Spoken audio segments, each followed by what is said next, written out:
जय हिंद दोस्तों, इग्नो वाला फौजी यूट्यूब चैनल में आपका स्वागत है। आज हम बात करेंगे BPAS 186 तनाव और समय प्रबंधन के बारे में। इस बुक का हम कंप्लीट सॉल्यूशन देखेंगे। ये हमारी वन शॉट वीडियो होने वाली है। इस वीडियो में हम प्रीवियस ईयर के जितने क्वेश्चन हैं और सभी चैप्टरों के इम्पोर्टेंट क्वेश्चंस के सॉल्यूशन को इस वीडियो में देखेंगे। अगर इस वीडियो में जो मैं क्वेश्चन आंसर करा रहा हूँ अगर वो आप कर लेते हैं तो एग्ज़ाम में आपको 100% 90+ मार्क्स प्राप्त होंगे। अगर आपने अभी तक हमारे यूट्यूब चैनल को सब्सक्राइब नहीं किया है तो यूट्यूब चैनल को सब्सक्राइब कर लें। अगर वीडियो पसंद आए तो वीडियो को लाइक ज़रूर करें। अब देखते हैं इसका क्वेश्चन पेपर कि आपका क्वेश्चन पेपर कैसे आता है। तो इसका 50 मार्क्स का क्वेश्चन पेपर आता है। इसमें आपको 2 घंटे का समय मिलेगा। इसमें आपको टोटल 5 क्वेश्चन करने हैं। एक क्वेश्चन का आंसर 300 शब्दों में देना है। इसमें 2 भाग दिए गए हैं। एक भाग से आपको मिनिमम 2 प्रश्न करने हैं। तो कहने का अर्थ यह है कि एक भाग से 3, एक भाग से 2 क्वेश्चन करने हैं। ये नहीं है कि आप एक भाग से 4 या 5 क्वेश्चन कर दो। आपको एक भाग से मिनिमम 2 करने हैं और मैक्सिमम 3 करने हैं। तो इसका पहला भाग है। पहले भाग में एक क्वेश्चन कितने हैं, 10-10 मार्क्स का है। तो पहले भाग में आपको 4 क्वेश्चन दिए गए हैं। 4 में या 2 या 3 करने हैं। भाग दो में आपको 4 क्वेश्चन किए हैं। सेम आपको 2 या 3 करने हैं। अगर ऊपर वाले में 3 करते हैं नीचे में 2 करने पड़ेंगे, नीचे में 3 करते तो ऊपर वाले में 2 करने पड़ेंगे। तो ये आपके टोटल इसमें 8 क्वेश्चन है। आपको क्या है, 2 भाग दिए गए हैं 4-4 क्वेश्चन के। तो इसमें देखते हैं हम इस सब्जेक्ट का पहला क्वेश्चन BPS 186 तनाव और समय प्रबंधन का हम पहला क्वेश्चन देखेंगे। पहला क्वेश्चन हमारा है, तनाव की अवधारणा स्पष्ट कीजिए। तनाव होता क्या है, जिसे इंग्लिश में स्ट्रेस बोलते हैं। आधुनिक जीवन में एक सामान्य किंतु महत्वपूर्ण मनोवैज्ञानिक और एक शारीरिक अवस्था है। जब व्यक्ति अपने जीवन में ऐसी परिस्थितियों, घटनाओं या मांगों का सामना करता है जो उसकी क्षमता, संसाधनों या अनुकूलन शक्ति को चुनौती देती है, तब उसके भीतर तनाव उत्पन्न होता है। यह शारीरिक, मानसिक, भावनात्मक, सामाजिक कारणों से उत्पन्न हो सकता है। सीमित मात्रा में तनाव व्यक्ति को बेहतर प्रदर्शन के लिए प्रेरित करता है। जब अत्यधिक या दीर्घकालीन तनाव उसके स्वास्थ्य और व्यक्तिगत पर नकारात्मक प्रभाव डालता है तो इसे बोलते हैं तनाव। तनाव का ये हमारा की अवधारणा का परिचय था।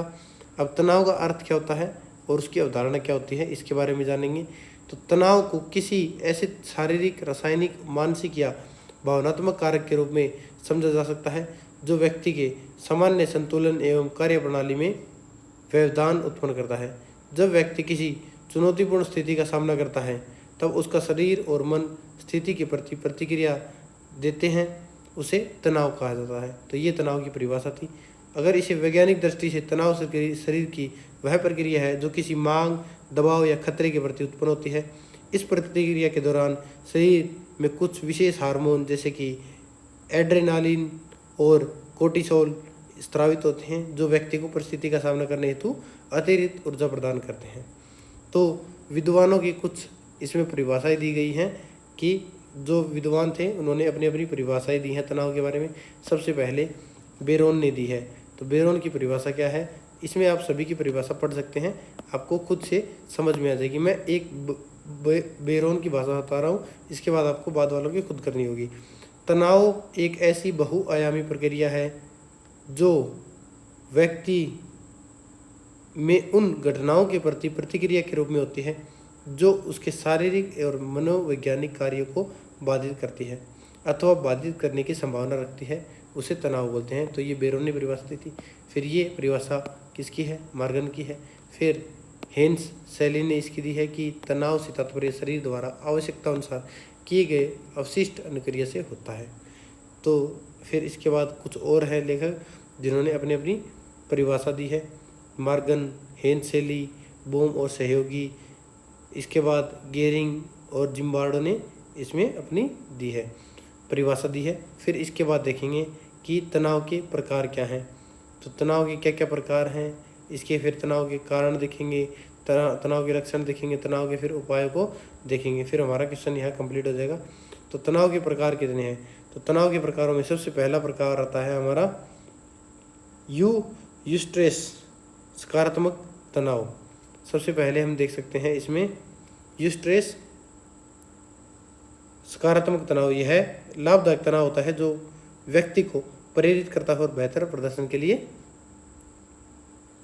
उत्साहित करता है, इसे बोलते हैं यूस्ट्रेस तनाव। तो इसका हम सबसे पहले है तनाव के प्रकारों की बात करेंगे। तो इसमें आपको हेडिंग बनाने तनाव के प्रकार। सबसे इसमें पहला आपने लिखना है यूस्ट्रेस। दूसरा इसमें आपको करना है डिस्ट्रेस, जिसमें नकारात्मक प्रभाव होता है। यह तनाव अत्यधिक अनियंत्रित और लंबे समय तक बना रहता है, तब वह व्यक्ति के लिए हानिकारक बन जाता है। तो इसमें उदाहरण के तौर पर मानोगे तो जैसे कोई व्यक्ति है, वो बेरोजगार है, आर्थिक संकट से जूझ रहा है, पारिवारिक कलह का सामना कर रहा है, उसे गंभीर बीमारी है, तो उसे क्या होगा, डिस्ट्रेस, नकारात्मक प्रभाव होगा। फिर तनाव के स्रोतों के बारे में बात करेंगे कि तनाव के क्या क्या स्रोत हैं। तो स्रोत के बारे में बात करेंगे। तनाव उत्पन्न करने वाले कुछ कारक हैं, उनको दो भागों में बांटा जा सकता है। पहला है इसमें बाहरी कारक। जो बाहरी कारकों में बात करें तो अत्यधिक शोर, प्रदूषण, कार्यस्थल पर दबाव, पारिवारिक विवाद, आर्थिक समस्याएं, परीक्षक एवं प्रतिस्पर्धा, प्रियजन की मृत्यु हो जाना, ये बाहरी कारक हैं। फिर आंतरिक कारक हो सकते हैं तनाव के, नकारात्मक सोच हो सकती है, आत्मविश्वास की कमी, अत्यधिक अपेक्षाएं, असफलता का भय हो सकता है, शारीरिक बीमारी, भावनात्मक असंतुलन, ये आंतरिक कारक हो सकते हैं। फिर बात करेंगे तनाव के क्या क्या लक्षण हैं, जिसमें शारीरिक लक्षण है सिर दर्द, थकान, अनिद्रा, मांसपेशियां, तनाव, उच्च रक्तचाप, पाचन शक्ति, पाचन संबंधी समस्याएं हों। तो मानसिक, भावनात्मक, व्यवहारात्मक, तो बहुत सारे क्या हैं इसके लक्षण दिखाई देते हैं। तनाव के उपाय क्या हैं, तो तनाव के उपायों के बारे में बात करेंगे। तनाव के क्या क्या उपाय हो सकते हैं। तो इसके लक्षणों की बात करी थी, जिसमें शारीरिक लक्षण, मानसिक, भावनात्मक लक्षण, व्यवहारगत लक्षण आते हैं। फिर हम इसमें बात करेंगे इसमें तनाव प्रबंधन के उपायों के बारे में कि तनाव उत्पन्न के क्या क्या उपाय कर सकते हैं हम इसको नियंत्रित करने के लिए। तो शारीरिक सक्रियता कर सकते हैं, समय का प्रबंधन कर सकते हैं, स्वस्थ जीवन शैली अपना सकते हैं, सकारात्मक दृष्टिकोण अपना सकते हैं। तो ये इसको उपाय है इसको तनाव को कम करने के लिए। फिर इस क्वेश्चन का निष्कर्ष है, जो हमने इस क्वेश्चन में पढ़ा, इसको निष्कर्ष दिया है, ये आपको पढ़ के इसमें करना होगा कि इसका निष्कर्ष कैसे लिखना है। इस क्वेश्चन का निष्कर्ष बता रहा हूँ, फिर आगे आपको सभी क्वेश्चनों के निष्कर्ष को करना है। संक्षेप में, तनाव जीवन एक स्वाभाविक हिस्सा है। यदि यह सीमित मात्रा में हो तो यूस्ट्रेस तो ये हमें बेहतर प्रदर्शन के लिए प्रेरित करता है, परंतु यदि दीर्घकालीन और अत्यधिक हो जाए तो डिस्ट्रेस तो ये हमारे शारीरिक और मानसिक स्वास्थ्य को गंभीर नुकसान पहुंचा सकता है। इसलिए सही समय पर इसके लक्षणों को पहचान कर उचित प्रबंधनों की तकनीकों को अपनाना अत्यंत आवश्यक है। तो निष्कर्ष में जो हमने इस क्वेश्चन में पढ़ा, जो हमारा रिजल्ट आया, वो हमें इसमें करना होता है। नेक्स्ट क्वेश्चन हमारा, तनाव के कारणों का वर्णन कीजिए। वर्तमान युग को तनाव का युग कहा जाए तो यह अतिशयोक्ति नहीं होगी। आधुनिक जीवन की तीव्र गति, बढ़ती प्रतिस्पर्धा, आर्थिक दबाव, पारस्परिक समस्याएं तथा बदलती सामाजिक परिस्थितियां व्यक्ति के जीवन में तनाव उत्पन्न करती है। मनोविज्ञान के अनुसार तनाव वह अवस्था है जिसमें व्यक्ति को स्वयं को चुनौतीपूर्ण, कठिन या प्रतिकूल परिस्थितियां के सामने असहाय या दबावग्रस्त अनुभव करता है। तनाव के कारण अनेक बहुआयामी होते हैं जो व्यक्ति के मानसिक, शारीरिक और सामाजिक जीवन को प्रभावित करते हैं। तो ये इसका परिचय था, तनाव के कारणों का विवरण कीजिए। तो हमने तनाव के बारे में जाना। तनाव के प्रमुख कारण क्या है, इसके बारे में हम जिक्र करेंगे। तो तनाव के प्रमुख कारणों के बारे में बात करते हैं। सबसे पहला इसमें व्यक्तिगत और मनोवैज्ञानिक कारण है। व्यक्ति का स्वभाव, सोचने का तरीका, भावनात्मक स्थिति तनाव का मुख्य स्रोत है। तो इसमें व्यक्ति का स्वभाव, उसकी सोच, उसका दृष्टिकोण तनाव सबसे बड़े आंतरिक स्रोतों में से एक है। नकारात्मक दृष्टिकोण का क्या प्रभाव पड़ता है। फिर इसमें नकारात्मक सोच, जो हर व्यक्ति परिस्थिति को नकारात्मक दृष्टि से देखता है, वह छोटी छोटी समस्याओं को भी बड़ी बड़ी चुनौती मान लेता है। इससे चिंता, भय और तनाव उत्पन्न होता है, जिसे नकारात्मक सोच बोलते हैं। फिर इसमें अपनी क्षमताओं का ठीक ठाक मूल्यांकन नहीं कर पाना, कि व्यक्ति क्या कर सकता है, क्या नहीं कर सकता, और अपनी क्षमता का मूल्यांकन नहीं कर सकता, जिससे वह किसी कार्य को कंप्लीट नहीं कर पाता और जो टास्क दिया था वो नहीं कर पाएगा और वो तनाव में चला जाएगा। फिर इसके बाद आत्मसम्मान और आत्मविश्वास में कमी।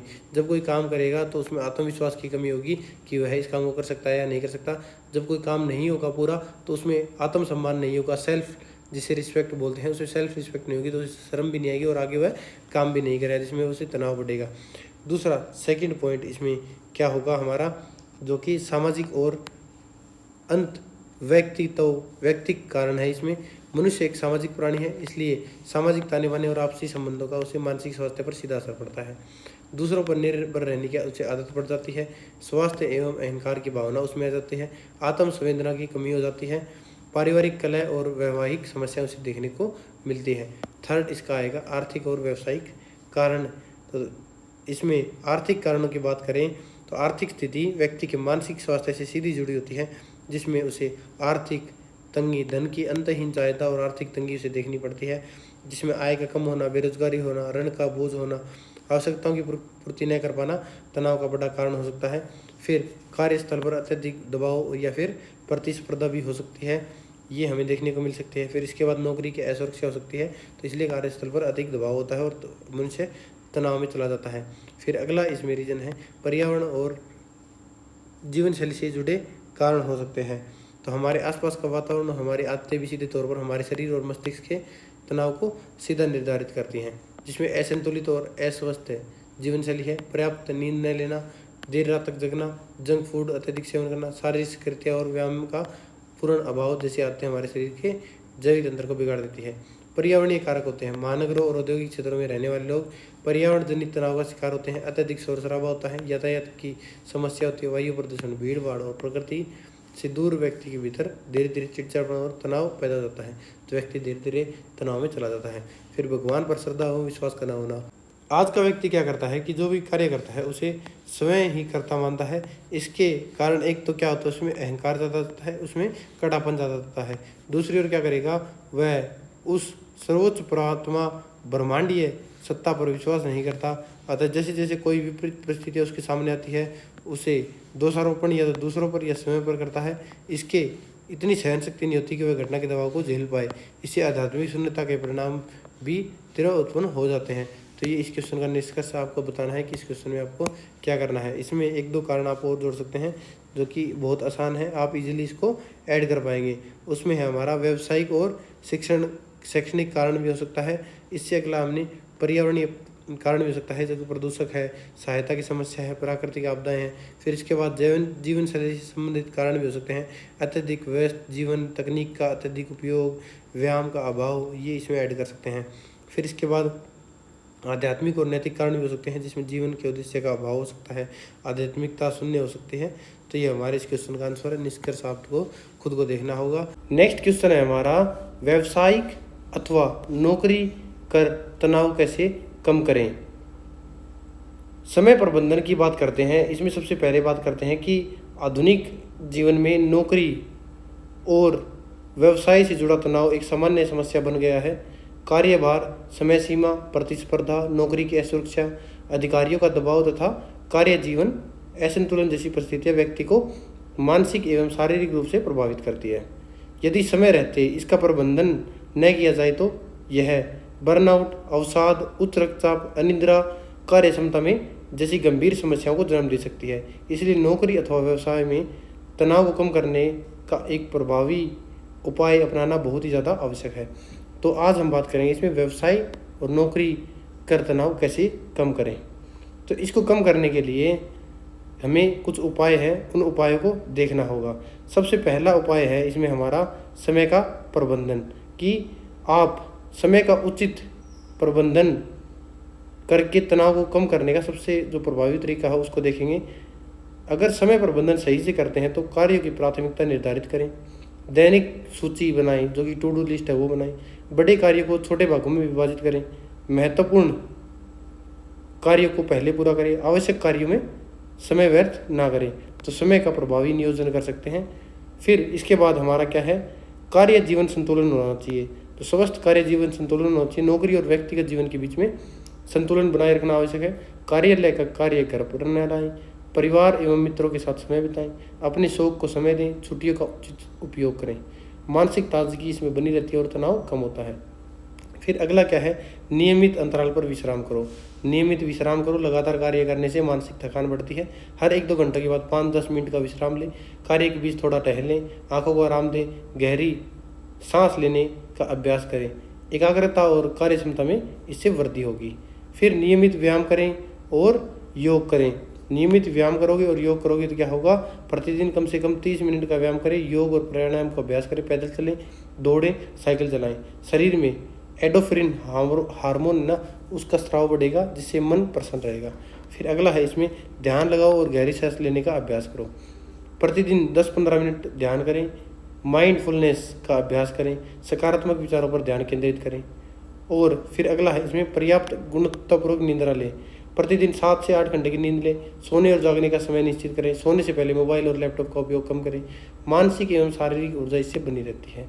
फिर अगला इसमें आता है हमारे पास क्या होना चाहिए, स्पष्ट और प्रभावी संवाद होना चाहिए। हमारे पास क्लियर कम्युनिकेशन होना चाहिए। जो कार्यस्थल पर व्यवहारिक संवाद है वो क्लियर और स्पष्ट होनी चाहिए। स्वस्थ सामाजिक संबंध बनाने चाहिए। जो कार्यस्थल पर केवल व्यावसायिक संबंध ही नहीं बल्कि सहकर्मियों के साथ सकारात्मक और सहयोगात्मक संबंध विकसित करने चाहिए। अवास्तविक अपेक्षाओं का त्याग कर देना चाहिए। पूर्णतावादी बनने की होड़ में बचना चाहिए। अपनी वास्तविक क्षमताओं का ही सही मूल्यांकन करते हुए स्वीकार करना आवश्यक है। फिर संगठनात्मक स्तर पर सुधार किए जा सकते हैं, जैसे कि मानवीय कार्य संस्कृति का निर्माण किया जा सकता है। मानसिक स्वास्थ्य सहायता कार्यक्रम की मदद से तनाव को कम किया जा सकता है। तो ये हमारा क्वेश्चन था। इसका आपको निष्कर्ष देखना होगा, इस क्वेश्चन में आपने क्या किया क्या नहीं किया। तो ये हमारा क्वेश्चन था। नेक्स्ट क्वेश्चन हमारा है तनाव दूर करने के उपायों का वर्णन कीजिए। अभी लास्ट क्वेश्चन में हमने क्या देखा था, जो नौकरी वगैरह व्यवसाय वगैरह में तनाव कम करने का देखा था। अभी जो नॉर्मल तनाव होगा किसी भी फील्ड का हो उसको दूर करने के उपाय के बारे में जानेंगे। तो आधुनिक जीवन की भागदौड़, प्रतिस्पर्धा, आर्थिक दबाव, पारिवारिक समस्याएं तथा बदलती जीवन शैली तनाव का एक सामान्य गंभीर समस्या बन गई है। तनाव से मानसिक, शारीरिक, सामाजिक जीवन प्रभावित होता है। यदि इससे समय रहते नियंत्रित नहीं किया जाए तो यह अवसाद, अनिद्रा, उच्च रक्तचाप, हृदय रोग तथा अन्य स्वास्थ्य सेवाओं का कारण बन सकता है। इसलिए तनाव को दूर करने के उपायों का प्रत्येक व्यक्ति के लिए आवश्यक है। तो तनाव की परिभाषा देख ली, फिर तनाव के बारे में जान लिया। तो हर क्वेश्चन में तनाव में आपको यही लाइनें चिपकानी है, ये लाइनें फिक्स कर लो, आपको यही लाइनें लिखनी है। एक बार वीडियो दोबारा पॉज कर लो, दोबारा रिपीट करके देख लो, या वरना ये आप ये वाली डेफिनेशन इसमें वीडियो पॉज करके लिख सकते हैं। फिर इसमें क्या है, आपको तनाव दूर करने के उपाय के बारे में। तो पहले आपको क्या करना होगा, यौगिक एवं आध्यात्मिक उपाय करने होंगे। इसमें समय को परम सत्ता का अभिन्न अंग समझना होगा। तनाव दूर करने का सबसे पहला और सुदृढ़ उपाय है कि व्यक्ति समय को अकेला, असहाय, दीनहीन न समझे। उसे ब्रह्मांड को संचालित करने वाली एक सर्वोच्च सकारात्मक ऊर्जा है परमात्मा से हमें उस सभी के अभिन्न अंश हैं। फिर प्रार्थना की शक्ति होनी चाहिए। तो प्रार्थना की शक्ति में क्या है, सुख हो या दुख हो दोनों स्थितियों में परमात्मा को हृदय से पुकारना चाहिए। तो प्रार्थना की शक्ति होनी चाहिए जिससे हमें पॉजिटिविटी आएगी। सकारात्मक दृष्टिकोण हो, ईश्वर पर श्रद्धा हो। तो तनाव को कम करने के लिए सकारात्मक दृष्टिकोण अपनाना आवश्यक है। नकारात्मक विचारों से बचें। समस्याओं को अवसर के रूप में देखना चाहिए। आत्मविश्वास बनाए रखें। असफलताओं से सीखकर आगे बढ़ना चाहिए। तो ये है। फिर मनोवैज्ञानिक उपाय हैं। इसमें क्या कर सकते हैं, भविष्य की व्यर्थ चिंता का त्याग करना चाहिए। जो अधिकांश लोग हैं वो भूतकाल की गलतियों पर पछताते रहते हैं। कुछ क्या है, पास्ट में जो गलतियां हुई उन पर पछताते रहते हैं, उनको कंटिन्यू अपने साथ ले रहते हैं, वो आगे नहीं बढ़ पाते। और कुछ लोग क्या होते हैं, भविष्य की काल्पनिक समस्या, आगे ये समस्या हो सकती है, आगे ये करना है, वो करना, आगे की टेंशन लेके अपनी चिंता। तो इसका त्याग करना होगा हमें। दूसरा है संज्ञानात्मक पुनर्गठन। सोच में हमें बदलाव लाना होगा। हमें क्या करना होगा, जब कोई भी समस्या आए तो तुरंत घबराने के बजाय अपनी सोच को तार्किक बनाना चाहिए। समय से यह प्रश्न पूछे कि क्या है समस्या वास्तव में इतनी बड़ी है जितना मैं सोच रहा हूँ। तो मतलब सोच में बदलाव लाओ, पॉजिटिविटी लाओगे तो सब अच्छा होगा। अपेक्षाओं पर नियंत्रण करो। दूसरों से अत्यधिक उम्मीदें मत रखो। हर काम में पूर्णतः उसकी चाह रखना मानसिक दबाव को बढ़ाता है। तो अपेक्षाओं पर हमें नियंत्रण करना चाहिए। फिर शारीरिक जीवन शैली से जुड़े उपाय करने चाहिए। प्रातःकालीन भ्रमण करना चाहिए। तो मॉर्निंग वॉक है वो बहुत ज़रूरी है, जिससे क्या है, माइंड फ्रेश होता है, मूड अच्छा होता है और कैलोरी बर्न होती है। अगर आप एम्प्टी स्टमक करोगे तो कैलोरी बर्न होगी, जिससे आपका एक्स्ट्रा फैट है वो कम हो जाएगा। आपको प्राणायाम करना चाहिए और गहरे श्वास का अभ्यास करना चाहिए, जिससे माइंड बॉडी कोऑर्डिनेशन अच्छा रहेगा, माइंड पर कंट्रोल अच्छा रहेगा। तो प्राणायाम और गहरे श्वास का अभ्यास करना चाहिए। संतुलित आहार लेना चाहिए, पर्याप्त निद्रा लेनी चाहिए। अगर आप संतुलित आहार लेते हैं, आप सही रेशियो में प्रोटीन, आप विटामिन, आप फैट और कार्बोहाइड्रेट लेते हैं, तो आपको ओबेसिटी नहीं आएगी, आप मोटापा आप में आएगा नहीं, ना आप ओवर वेट होगे। तो आपको क्या होगा, ओबेसिटी और ओवरवेट और शरीर को फिट रखने के लिए आपकी बॉडी में पर्याप्त मात्रा में डेली में आपको प्रोटीन लेना है। सारे विटामिन भरपूर होने चाहिए ताकि शरीर में कोई कमी ना आए। आपको अच्छी गुड फैट लेने हैं जो कि शरीर के हार्मोन्स का बैलेंस बनाए रखें। आपको लिमिट मात्रा में कार्बोहाइड्रेट लेने हैं जो कि इंसुलिन स्पाइक को कम से कम बढ़ाए। तो आपको संतुलित आहार लेना है। निंद्रा क्यों लेनी है, क्योंकि इससे आपको क्या होगा, निंद्रा लोगे तो आपकी बॉडी की मसल्स होगी, ग्रोथ होगी, हार्मोन्स बैलेंस रहेंगे। तो ये चीज़ें हैं। व्यवहारिक और संगठनात्मक उपाय क्या हो सकते हैं, तो समय की मर्यादा का पालन करना चाहिए, समय का प्रबंधन होना चाहिए। अगर कार्य को अधिकता और समय की कमी के तनाव के एक प्रमुख व्यवहारिक कारण है। समय के महत्व को समझते हुए प्रत्येक कार्य को, तो मतलब अगर आप टाइम बाउंडेड हैं, अगर टाइम पर सभी काम करते हैं तो आपको तनाव आएगा ही नहीं। अगर आप हर चीज़ में लेट हो रहे हैं तो आपके साथ यही होता जाएगा। सामाजिक जुड़ाव क्या है और संवाद क्या है? तनाव की स्थिति में व्यक्ति अक्सर क्या है, अकेला रहना पसंद करने लगता है, जो कि अत्यंत हानिकारक है। इसलिए अपने परिवार के लोगों के साथ, अपने दोस्तों के साथ और शुभचिंतकों के साथ सामाजिक जुड़ाव करें और संवाद करें। फिर हमारा इसमें अगला आता है, रचनात्मक कार्यों और शौक के लिए समय होना चाहिए। अपनी दिनचर्या में से कुछ समय उन कार्यों के लिए अवश्य निकालने चाहिए जो आपको आंतरिक खुशी देते हैं। तो रचनात्मक कार्य करो, जो आपकी हॉबीज़ है वो उसके लिए टाइम निकालो जो आपको खुशी दे। तो ये हमारा क्वेश्चन यहाँ कंप्लीट होता है। ये आपका निष्कर्ष है, आपको ये करना चाहिए। आपको ये खुद देखना होगा कि इसको मैं कैसे करूँगा। अगला है हमारा क्वेश्चन, समय प्रबंधन को परिभाषित कीजिए। तो समय प्रबंधन की एक बार परिभाषा दे रहा हूँ कि समय प्रबंधन क्या होता है, समय के बारे में, टाइम मैनेजमेंट। तो आपको अगर कोई भी क्वेश्चन आता है तो वो आपको वही डेफिनेशन इसमें चिपकानी है, तो इसको ध्यान से पढ़िएगा। समय मानव जीवन का सबसे मूल्यवान संसाधन है। प्रत्येक व्यक्ति को प्रतिपादित समान 24 घंटे प्राप्त होते हैं, किंतु सफलता और असफलता का अंतर इस बात पर निर्भर करता है कि वह अपने समय का उपयोग किस प्रकार है, जिसके माध्यम से व्यक्ति उपलब्ध समय का योजनाबद्ध, प्रभावी, उत्पादक उपयोग करके अपने लक्ष्य को प्राप्त करता है। केवल समय बचाने की कला नहीं, बल्कि कार्य को प्राथमिकता देकर जीवन को व्यवस्थित बनाने का एक विज्ञान है। तो इसे बोलते हैं समय प्रबंधन की भूमिका। इस क्वेश्चन की परिभाषा। अब अगर आपको प्रॉपर समय प्रबंधन की परिभाषा देनी है तो आप सुनिएगा ध्यान से। समय प्रबंधन से आज से उपलब्ध समय का सर्वोत्तम और प्रभावी उपयोग करने की प्रक्रिया है। जो आपके पास उपलब्ध समय है उसका सबसे प्रभावी तरीके से उपयोग करोगे तो, और जिससे आप अपने व्यक्तिगत तथा व्यावसायिक लक्ष्य को समय पर प्राप्त कर सकें। तो ये होता है समय प्रबंधन की परिभाषा। समय प्रबंधन उपलब्ध समय का उपयोगी और प्रभावी ढंग से उपयोग करने का अभ्यास। समय प्रबंधन कंप्यूटर के ऑपरेटिंग सिस्टम की तरह कार्य करता है, जो पृष्ठभूमि में चलकर व्यक्ति के कम समय में अधिक कार्य करने की सफलता प्राप्त करने में सहायता करता है। तो ये अलग अलग लेखकों की, अलग अलग जो विद्वान हैं उनकी परिभाषाएं इसमें दी गई हैं। आप उनको देख सकते हैं, जो कि मैंने वीडियो में पॉज करके इनको पढ़ सकते हैं। फिर बात करते हैं समय प्रबंधन की विशेषताओं के बारे में कि इसकी विशेषताएं क्या है। समय प्रबंधन की विशेषता यह है कि उसकी एक प्रभावी योजना है। अगर महत्वपूर्ण गतिविधियों की बात करें जिससे हमें क्या पता लगे, उनके महत्व पर आधारित प्राथमिकता दें, तो समय प्रबंधन की प्रभावी योजना है। तो समय प्रबंधन करोगे तो प्रभावी योजना है जिससे सारे काम अच्छे होंगे ऑटो में। फिर ये क्या है, कार्य को उनके महत्व के आधार पर प्राथमिकता देना।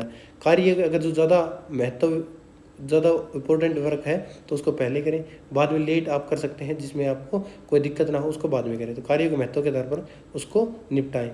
टीम के सदस्यों के बीच में जिम्मेदारियों का प्रयोजन करें। तो एक संगठन है, एक मालिक ग्रुप है, उसके प्रबंधन के लिए क्या है, कर्मचारी को अतिरिक्त काम के लिए नहीं, बल्कि यह कहना सीखना चाहिए कि वह दिए गए समय में नहीं कर सकता, उसी समय ही सब कुछ करने की आवश्यकता नहीं होती। जब टीम में अन्य सदस्य भी होते हैं तो एक कर्मचारी को ऐसी गतिविधि को स्वीकार करने का प्रयास नहीं करना चाहिए जो निर्धारित समय के भीतर पूरा करना मुश्किल हो। तो ऐसा काम मत स्वीकार करो जो आपको हो ना सके। तो जिम्मेदारी हो, जो आपकी जिम्मेदारी हो, जो आप कर सकते हो, उसी काम को स्वीकार करें। फिर सफलता प्राप्त करने के लिए लक्ष्य निर्धारित करें। अगर आपको कोई सफलता चाहिए तो उसके लिए आप टारगेट सेट करो। मैं इन छोटे छोटे टारगेट सेट में इसको काम पूरा करूँगा। ये नहीं कि मैं एक ही बार में इसको पूरा करता हूँ, जिससे आप क्या है, ये अब वो काम भी पूरा नहीं होगा, तनाव में भी आएगा। तो इसलिए समय प्रबंधन का जरूरी है। लक्ष्य को प्राप्त करने के लिए समय सीमा निर्धारित करना। कोई भी लक्ष्य करना है तो आपको उसमें समय सीमा निर्धारित करना, उसकी जो एक समय दिया गया है उसमें निर्धारित करना है। इसका उद्देश्य क्या है, जो टीम लीडर है न केवल समय सीमा तय करता है, बल्कि कर्मचारी को समय सीमा से पहले कार्य पूरा करने के लिए कड़ी मेहनत के लिए प्रेरित भी करता है। फिर आवंटित समय में कार्य को पूरा करना सुनिश्चित करने के लिए निगरानी करना। तो कोई भी कार्य आपने दिया है उसको सुनिश्चित करना है, तो कि वो हुआ है या नहीं है, उसको फॉलो अप जरूर करना है आपके काम को। फिर समय प्रबंधन के आधुनिक सिद्धांत क्या है। आधुनिक सिद्धांतों की बात करें तो इसमें पोर्थो का 80-82 नियम है। तो ये सारे इंपॉर्टेंट है। इससे पहले मैं एक चीज़ बताना चाहूँगा आपको कि समय प्रबंधन की विशेषताएं क्या है, क्या खास बात है।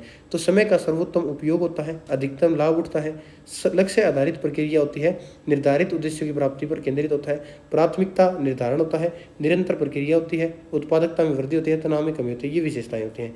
अब जानेंगे इसका समय प्रबंधन के आधुनिक सिद्धांत के बारे में कि इसके क्या सिद्धांत हैं, आप इसके बारे में जानिए। सबसे पहले है पोर्थो का 80-20 नियम। इस सिद्धांत के अनुसार 80% परिणाम केवल 20% महत्वपूर्ण कार्यों से प्राप्त होते हैं। तो 80% रिजल्ट 20% इंपॉर्टेंट कार्यों से आपका आ जाता है। जो अगला है इसमें कि आइजनवाहर मैट्रिक्स। तो इसमें कार्य को 4 भागों में बांटा जाता है।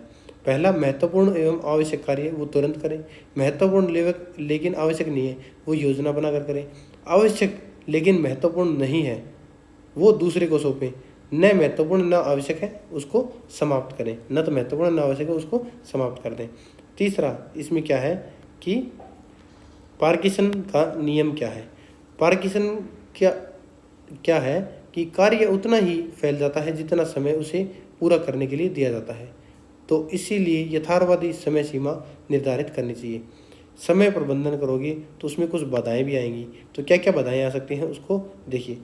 कार्य टालने की प्रवृत्ति, फिर अस्पष्ट लक्ष्य होगा, आधुनिक व्यवधान होगा, मॉडर्न डिस्ट्रैक्शंस होंगे, इसके कारण क्या है समय प्रबंधन में बाधाएं आएंगी। अत्यधिक मल्टीटास्किंग होगा कि सारे कामों में हाथ डाल देंगे तो लेट तो होना ही है। अनुशासन की कमी होना भी एक कार्य है, एक इसमें रीजन है। समय का गलत आकलन करना भी क्या है, समय का प्रबंधन में बाधाएं हैं। अगला है इसमें समय प्रबंधन का व्यक्तिगत और सामाजिक महत्व क्या है। इससे क्या होगा, मानसिक तनाव से मुक्ति मिलेगी, आत्मविश्वास में वृद्धि होगी, समय पारिवारिक जीवन को स्वस्थ पारिवारिक जीवन होगा। ये इस क्वेश्चन का निष्कर्ष है जो कि आपको खुद रेडी करना है इस क्वेश्चन को पढ़ के। अगला क्वेश्चन हमारा है समय बर्बाद करने और समय प्रबंधन के लाभों का वर्णन कीजिए। तो इस क्वेश्चन में समय मानव जीवन का सबसे मूल्यवान, जो आपको समय प्रबंधन है उसकी डेफिनेशन चिपकानी है। इसके बाद समय बर्बाद करने के परिणाम क्या होंगे। समय का प्रभावी ढंग से प्रबंधन न करने के कारण व्यक्ति को अनेक समस्याओं का सामना करना पड़ता है। इसके प्रमुख परिणाम क्या है, समय सीमा का उल्लंघन करना। समय बर्बाद करने का परिणाम के बारे में बात कर रहे हैं, तो इसमें समय आप बर्बाद करोगे तो समय की पाबंदी और अनुशासन की आदत विकसित करता है, तो इसके लाभ हैं ये। अब हमें बात क्या करते हैं, समय बर्बाद करने के परिणाम के कारण होता क्या है। समय सीमा का उल्लंघन होता है, पेशेवर प्रतिष्ठा में गिरावट आती है कि इसके हैबिचुअल हो गए, जो अधिकारी होंगे उसका विश्वास कम हो जाता है, पदोन्नति के अवसर घट जाते हैं, करियर विकास प्रभावित होता है कि इसकी तो आदत होगी डेली इसको लेट आना है, ये काम पूरा टाइम पे करना नहीं है, इसको टाइम से पहले चले जाना है, तो इस प्रकार की पेशेवर प्रतिष्ठा में गिरावट आती है। मानसिक तनाव एवं चिंता होती है, समय पर नहीं जाएगा कि बॉस क्या बोलेगा, अगर काम टाइम पर नहीं करेगा तो बॉस क्या बोलेगा, अगर ये इस प्रकार का है वो हमेशा तनाव में रहेगा। कार्य की गुणवत्ता में कमी आ जाएगी, जल्दबाजी में करेगा तो कार्य की गुणवत्ता कम होगी, आर्थिक हानि तो होनी है, पारिवारिक एवं सामाजिक संबंधों पर प्रभाव पड़ेगा। अगर उसका व्यवसायिक और नौकरी वाला जीवन क्या होगा, असंतुलित होगा, तो वो उसके संबंध है जो पारिवारिक संबंध है उस पर इसका प्रभाव पड़ेगा। अवसरों का नुकसान होता है कि शिक्षा करियर है कि अवसर हाथ से निकल जाते हैं, कौशल विकास प्रभावित होता है, जीवन में प्रगति धीमी हो जाती है। अगला है 8वां, इसमें आत्मग्लानि और आत्म संदेह हो जाता है, और इसमें अगर ये था समय बर्बाद करने के परिणाम, जो कि आप हेडिंग बना के करना है इसको। अब समय प्रबंधन के लाभ क्या है, समय की पाबंदी आती है और अनुशासन की आदत विकसित होती है, इंसान क्या है अनुशासित हो जाता है। दूसरा, आत्मविश्वास पैदा होता है, एक व्यक्ति के मनोबल को बढ़ाता है।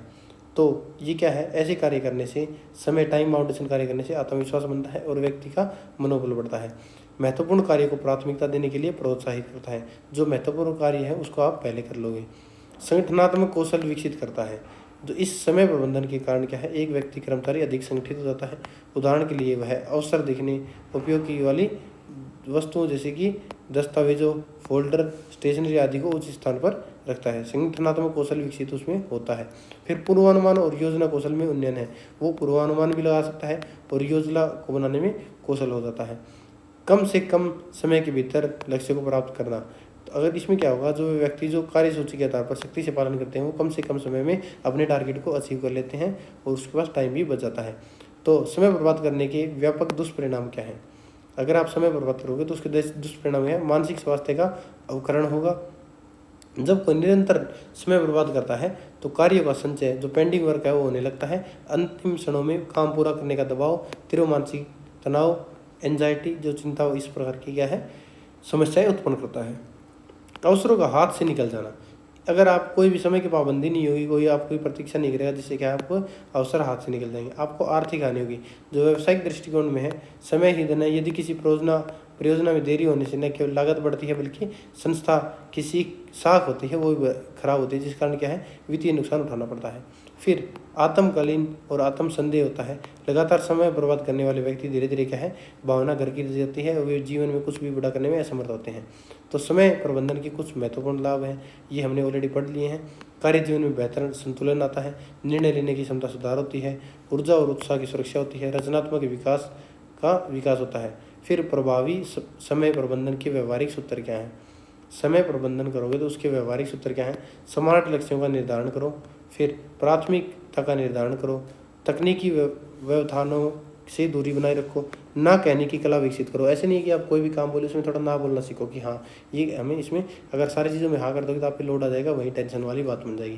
तो ये इस क्वेश्चन का निष्कर्ष है, ये आपको खुद करना होगा कि इसमें आपको कैसे आंसर देना है। नेक्स्ट क्वेश्चन है हमारा, समय प्रबंधन प्रशासक की भूमिका का वर्णन कीजिए। समय के प्रबंधन में प्रशासक की क्या क्या भूमिका है उसके बारे में बात करेंगे। तो सबसे पहले प्रबंधक जो क्या करता है, समय प्रबंधन में प्रशासक की भूमिका में मार्गदर्शन और आदर्श आता है कि प्रशासक समय का पालन करके कर्मचारियों के लिए आदर्श प्रस्तुत करता है। फिर कार्यों की निगरानी रखेगा और एक पर्यवेक्षण होगा। तो प्रशासक कर्मचारियों की गतिविधियों पर नियमित निगरानी रखेगा, कार्य की प्रगति का मूल्यांकन करेगा, समय समय पर आवश्यक निर्देश देता रहेगा, लक्ष्य की प्राप्ति हेतु कर्मचारी का मार्गदर्शन करेगा। तो ये प्रभावी समय प्रबंधन के लिए क्या है, प्रशासक की प्रबंधन की टीम सदस्य उनकी क्षमता और विशेषज्ञ अनुसार अपनी उनको जिम्मेदारियां सौंपेगा। अगला है इसमें लक्ष्य एवं समय सीमा निर्धारित करेगा। तो वो क्या करेगा कि प्रभावी समय प्रबंधन के लिए स्पष्ट लक्ष्य आवश्यक रखेगा और उसके लिए क्या है, टाइम बाउंडेशन देगा कि इतने समय में आपको लक्ष्य करना है। तो इससे क्या होगा, टाइम बाउंडेशन के कारण लक्ष्य अचीव होगा और जो कि समय सीमा में होगा। फिर कार्य का उचित वितरण करेगा। तो एक सफल प्रशासक होगा वो किसी कार्य को स्वयं नहीं करता बल्कि कर्मचारियों की क्षमता के अनुसार जिम्मेदारियां सौंपता है, योग्य व्यक्ति को उपयुक्त कार्य देता है, कार्यभार का संतुलित वितरण करता है, समय की बचत और उत्पादकता में वृद्धि करता है। फिर इसमें आएगा 5वां पॉइंट हमारा, प्राथमिकताओं का निर्धारण करेगा कि वो क्या करेगा, जो भी हमारी प्राथमिकताएं होंगी जैसे कि आवश्यक कार्यों को प्राथमिकता देगा, अनावश्यक गतिविधियों को कम करेगा, संसाधनों और समय का सर्वोत्तम उपयोग सुनिश्चित करेगा। तो प्रशासक कर्मचारियों को महत्वपूर्ण और कम महत्वपूर्ण कार्यों के बीच में अंतर समझाता है। फिर हमारा 6 आ जाएगा, संगठनात्मक अनुशासन बनाए रखेगा। समय प्रबंधन अनुशासन के बिना संभव नहीं है।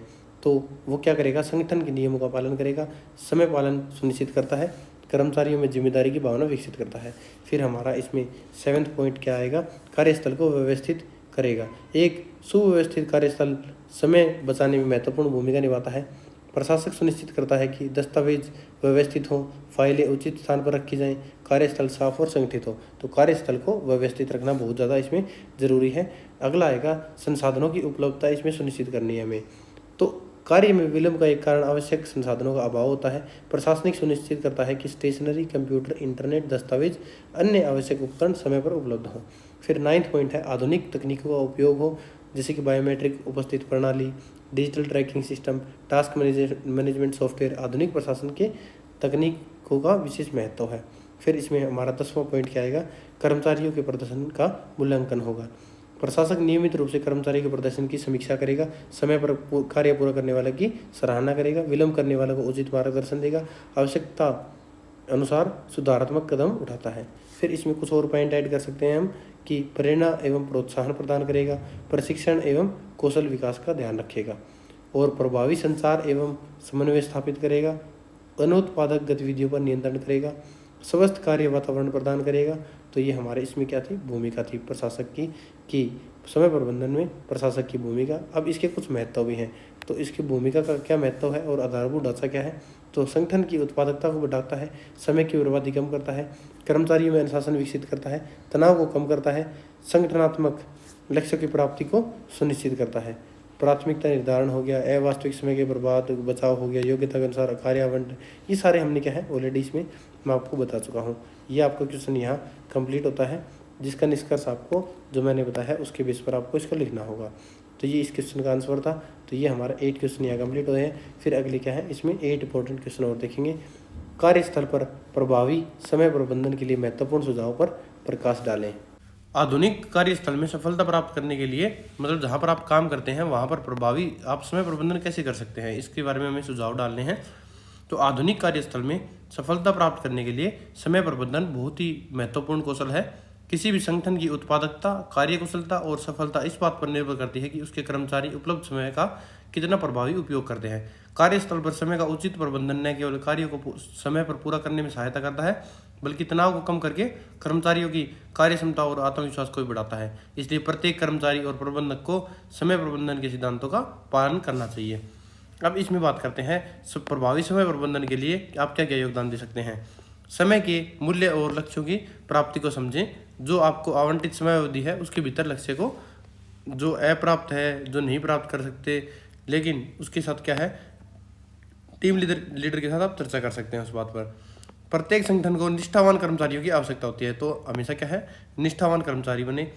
निर्धारित समय सीमा के भीतर लक्ष्य को पूरा करने के लिए समय की पाबंदी और अनुशासन की आदत डालें। तो अपने अंदर हैबिट लाएं कि कोई भी काम हो उसको समय के अंदर पूरा करें और अनुशासन के साथ करें। एक कर्मचारी को अपनी क्षमताओं और प्राथमिकताओं के बारे में स्पष्टता होनी चाहिए। तो कोई भी कर्मचारी होता है वो अपना कार्य कर रहा है तो उसके बारे में उसे अपनी खुद की क्षमता पता होनी चाहिए कि मैं इतना कर सकता हूँ। उसकी प्राथमिकताएं के बारे में स्पष्टता होनी चाहिए कि पहले मेरे को ये करना है। फिर व्यवस्था सफलता की कुंजी है, इसलिए महत्वपूर्ण फाइलों, दस्तावेजों, विजिटिंग कार्डों आदि की व्यवस्था करें। तो पहले खुद व्यवस्था करके रखें कि हमें क्या क्या काम करना है, उसके लिए क्या क्या जरूरत है, उन्हें निर्धारित स्थानों पर रखें ताकि आपको ढूंढना ना पड़े। बैठकों के लिए हमेशा एक नोटपैड और पेन को संभाल कर रखें और एक आयोजक का उपयोग करें। तो कोई भी आप मीटिंग में जा रहे हैं तो उसके लिए हमेशा एक नोटपैड रखें ताकि आप इंपॉर्टेंट पॉइंट वगैरह नोट कर सकें, ताकि आप कुछ भूलें नहीं। काम पर ध्यान भटकाने से बचें। जो भी कोई काम कर रहे हैं आप उसमें ध्यान भटकाने से बचें। कोई आप जो ध्यान भटकाने वाली चीज़ें हैं उनको अवॉइड करें, जैसे फ़ोन को अवॉइड करें, फ़ोन पर लंबी बातें कर रहे हैं या व्हाट्सअप वगैरह चला रहे हैं, इंस्टाग्राम पे रील स्क्रॉल कर रहे हैं, आपका टाइम पता नहीं चलेगा, आपको 1-2 घंटे आपका टाइम वेस्ट हो गया। तो काम पर जो ध्यान भटकाने वाली चीज़ें उनसे बचें। यह ऐसी तथ्य है कि काम करते समय खाने से नींद आती है और निरंतरता टूटती है, इसलिए काम पर केंद्रित और ऊर्जावान रहने के लिए केवल दोपहर के भोजन का समय का ही उपयोग करें। अगर आप किसी काम पे जा रहे हैं तो ये नहीं कि दिन में आप 10 बजे खाना खाने बैठ गए, 9 बजे बैठ गए, नहीं। अगर आप खाना खाओगे तो आपका जो ब्लड सर्कुलेशन है वो पेट की तरफ हो जाता है, दिमाग कम एक्टिव हो जाता है और आप सुस्त हो जाओगे और नींद आने लगेगी। इसलिए खाना केवल दोपहर में ही खाएं। लक्ष्य को प्राप्त करने के लिए ठीक से योजना बनाएं और कार्यसूची तैयार करें। कोई भी लक्ष्य है उसको प्राप्त करने के लिए क्या है, योजना बनाएं पहले, फिर उसको लागू करें ताकि आप क्या है, अच्छे से लक्ष्य को प्राप्त कर पाएँ। तो ये थे हमारे कुछ मेन पॉइंट जो आप क्या कर सकते हैं, समय प्रबंधन के लिए अपना योगदान दे सकते हैं, कि आप जो समय प्रबंधन के लिए कार्यस्थल पर जो आप योगदान दे सकते हैं उनके बारे में बात थी। अब इसमें बात करते हैं कि कार्यस्थल की उत्पादकता बढ़ाने के लिए क्या क्या आयाम पर हमें ध्यान देना आवश्यक है। तो हमें आधुनिक तकनीकों और उपकरणों का प्रयोग करना चाहिए क्या, ताकि हमारा टाइम बचे और लक्ष्य को हम जल्दी प्राप्त कर सकें। टू डू लिस्ट बनाना है जिससे हमें ये पता लग जाएगा कि ये काम हमारा पूरा हो गया, ये पेंडिंग है, तो इसे बोलते हैं to do list. To do list होती है, एक पेज होता है कि आपको क्या क्या टास्क करने हैं, फिर आपको प्राइमरी टास्क लिखा होता है, फिर सेकेंडरी टास्क लिखा होता है। तो उसमें जैसे जैसे प्राइमरी टास्क है उसको कंप्लीट करके इसको टिक करना होता है, फिर जो आपको दूसरे टास्क हैं उनको कंप्लीट करना होता है, फिर टिक करना होता है। ऐसे ही ये टू डू लिस्ट होती है, इसको तैयार करना होता है। कार्य ट्रैकिंग सॉफ्टवेयर का यूज़ कर सकते हैं कि आपका काम कितना % पूरा हुआ है। कैलेंडर शेड्यूलिंग कर सकते हैं आप, कैलेंडर पर हाईलाइट वगैरह का यूज़ करके कैलेंडर शेड्यूलिंग कर सकते हैं कि मेरे को ये काम इतने दिन के अंदर पूरा करना है। डिजिटल दस्तावेजीकरण कर सकते हैं, तो डिजिटल डॉक्यूमेंट्स का यूज़ कर सकते हैं ताकि आपको फिजिकल डॉक्यूमेंट की रिक्वायर कम पड़े और एक जगह से जल्दी डॉक्यूमेंट मिल सके। ना कहने की कला विकसित करें, तो ये बहुत बड़ी कला है। कार्यस्थल पर एक बहुत बड़ी समस्या होती है कि कोई कर्मचारी दूसरों को मदद लेने या वरिष्ठों को प्रभावित करने के चक्कर में अपनी क्षमता से अधिक काम ले लेते हैं, ताकि वो किसी को प्रभावी दिखने के लिए, मैनेजर को या अपने बॉस को प्रभावी दिखने के लिए कोई भी काम में हाँ कर, लेकिन उसकी क्षमता क्या है, उस काम को करने की है नहीं। तो इसलिए क्या है, कभी ना कहना भी सीखे कि भाई हाँ मेरे से ये नहीं होगा। अपनी प्राथमिकताओं के प्रति हमेशा स्पष्ट रहें कि मेरी ये पहली प्राथमिकता है, फिर बाद में दूसरे जो कार्य हैं, समय सीमा से जुड़ा जो महत्वपूर्ण कार्य है, लंबित ना हो जाए, इसलिए प्राथमिकताओं को हमेशा ध्यान में रखें। काम का अत्यधिक बोझ न केवल आपके समय प्रबंधन को बिगाड़ता है बल्कि आपके कार्य की गुणवत्ता को प्रभावित करता है। तो अत्यधिक बोझ ना लें, ये इससे क्या होगा, आपके सारे काम पेंडिंग रहते हैं, कोई भी काम कंप्लीट नहीं होगा और आपका जो काम करोगे उसकी गुणवत्ता भी कम हो जाएगी। फिर अगला है इसमें ऊर्जा का प्रबंधन और पोमोडोरो तकनीक का उपयोग करना, जिसे एनर्जी मैनेजमेंट और पोमोडोरो तकनीक कहते हैं। इसमें पोमोडोरो तकनीक, और ये आपको मैं ऑलरेडी पिछले क्वेश्चन में करवा चुका हूँ। इसमें आपको क्या करना है, जो आप कोई कार्य करो तो 25 मिनट तक पूरी एकाग्रता के साथ काम करें, उसके बाद 5 मिनट का आराम ले। जिसे मैंने 80-20 नियम बताया था ना, वो वही है। इसमें क्या है, आपको कोई भी एक थोड़ा लंबा दूरी का काम करने के बाद आपको क्या है, थोड़ा आराम करें। अगर आप छोटा सा विश्राम लेंगे ना तो एक बार फिर दोबारा जो काम करेंगे उसमें क्या होगा, आपको दोबारा उससे अच्छे से काम कर सकेंगे। लेकिन एक बार ऐसा काम कर लिया आपने, लंबा विश्राम ले लिया, तो वह क्या मस्तिष्क को क्या भटका देगा और मुद्दे हो जाएंगे। लेकिन ब्रेक आपको छोटा लेना है, काम करने के बाद छोटा ब्रेक, 5 मिनट का ब्रेक लोगे, फिर दोबारा करोगे तो आपका कंसंट्रेशन बना रहेगा, आप थकोगे नहीं। कठिन कार्य को पहले करना, पहले आप क्या है कठिन कार्य को कर लो। जो सुबह के समय मस्तिष्क है ना सबसे ऊर्जावान और सक्रिय होता है, इसलिए दिन के सबसे जटिल काम, चुनौतीपूर्ण कार्य को शुरुआती घंटों में निपटा दो, ताकि आपके बाकी के काम आसानी से आप दिन में आराम से कर सको बिना लोड के। बैठकों और संचार को संक्षिप्त रखना, तो क्या है बहुत मीटिंग अच्छी एफिशिएंट तरीके से करना और उसमें कम्युनिकेशन का बड़ा है। जो बैठकों का एजेंडा है वो पहले से तय होना चाहिए कि इस बात पे हम बात करने वाले हैं। केवल उन्हीं सदस्यों को बैठक में शामिल करें जिनकी उपस्थिति वास्तव में जरूरी है। सहकर्मियों के साथ बातचीत और संवाद को संक्षिप्त रखें, कम से कम रखें, स्पष्ट रखें और मुद्दों पर केंद्रित रखें। बाकी उल फजूल की बातें मत करें ताकि आपका टाइम वेस्ट ना हो। कार्य जीवन संतुलित और मानसिक स्वास्थ्य के बारे में बात करनी है। ये जो कार्य जीवन है उसमें संतुलन और मानसिक स्वास्थ्य में कैसे जो वर्क लाइफ बैलेंस है वो होना बहुत ज़रूरी है, क्योंकि कार्यालय का काम कार्यालय के समय में पूरा करें और घर लेकर न जाएं, ताकि आपका पारिवारिक और व्यावसायिक जीवन अलग बना रहे, दोनों में एक दूसरे से प्रभावित ना हो। पर्याप्त नींद ले, 7 से 8 घंटे की। शारीरिक व्यायाम, आपके व्यायाम जरूर करें शरीर के लिए। अगर आप 24 घंटे में से खुद के लिए 1 घंटा नहीं निकाल सकते हैं तो आप कुछ नहीं कर सकते। उस समय प्रबंधन का, उस काम का, उस पैसे का कोई मतलब नहीं है। इसलिए व्यायाम, एक्सरसाइज 1 घंटे जरूर करें ताकि आपका शरीर स्वस्थ बना रहे, जिससे कार्यस्थल पर जो आप निर्णय लोगे, गति लोगे, कार्य करोगे उसमें ऊर्जा बनी रहेगी। तो ये इस क्वेश्चन का हमारा आंसर था जो हमने कंप्लीट किया है। नेक्स्ट क्वेश्चन हमारा क्या है, तनाव के प्रतिरूप की चर्चा कीजिए। ये क्वेश्चन आपके लेंथी जरूर हो सकते हैं, लेकिन इसमें क्या है ये आसान क्वेश्चन है। इसमें आपको क्या है आराम से बता सकते हैं कि तनाव, स्ट्रेस क्या होता है। नॉर्मल लाइफ में आप फील भी करते होंगे कि स्ट्रेस कब आता है कब नहीं आता। इनको रियल लाइफ से रिलेट कर सकते हो आप। समय प्रबंधन, टाइम मैनेजमेंट कैसे कर सकते हो। आपने स्कूल में भी सीखा हुआ कि आप क्या टाइम टेबल बनाते हो, मैं इस टाइम ये पढ़ूंगा, इतने टाइम ये पढ़ूंगा, इतने टाइम रेस्ट करूँगा, इतने टाइम खेलूंगा, इतने टाइम सोऊंगा। तो ये आपको स्कूल से सिखाया जाता है। तो तनाव और समय प्रबंधन कोई ज़्यादा खास नहीं है, लेकिन इसको समझना एक बार देख के आप याद आसानी से कर सकते हो इसको, अगर रियल लाइफ से रिलेट करोगे तो।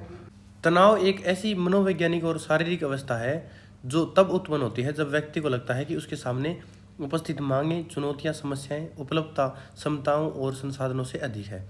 तनाव एक क्षणिक घटना नहीं है, बल्कि यह एक क्रमबद्ध प्रक्रिया है जो स्ट्रेस की एक प्रोग्रेस है, जिसमें व्यक्ति, उसका वातावरण तथा उसकी शारीरिक एवं मानसिक प्रतिक्रियाएं परस्पर क्रिया करते हैं। तनाव प्रतिक्रिया को समझने के लिए विभिन्न मनोवैज्ञानिकों ने अनेक प्रतिरूप प्रस्तुत किए हैं, जिसमें सामान्य अनुकूलन, संरक्षण, संज्ञानात्मक मूल्यांकन, व्यक्तिगत पर्यावरण उपयुक्तता प्रतिरूप तथा संसाधन संरक्षण इसके प्रतिरूप प्रमुख हैं। तो हमें तनाव प्रक्रिया जो स्ट्रेस प्रोसेस है उसको एक्सप्लेन करना है कि ये होता क्या है। इसको हम 2 तरीके से समझ सकते हैं। पहला, सबसे पहले इसको निपटने तथा उनको कम करने के हमें तरीके को अपनाता है।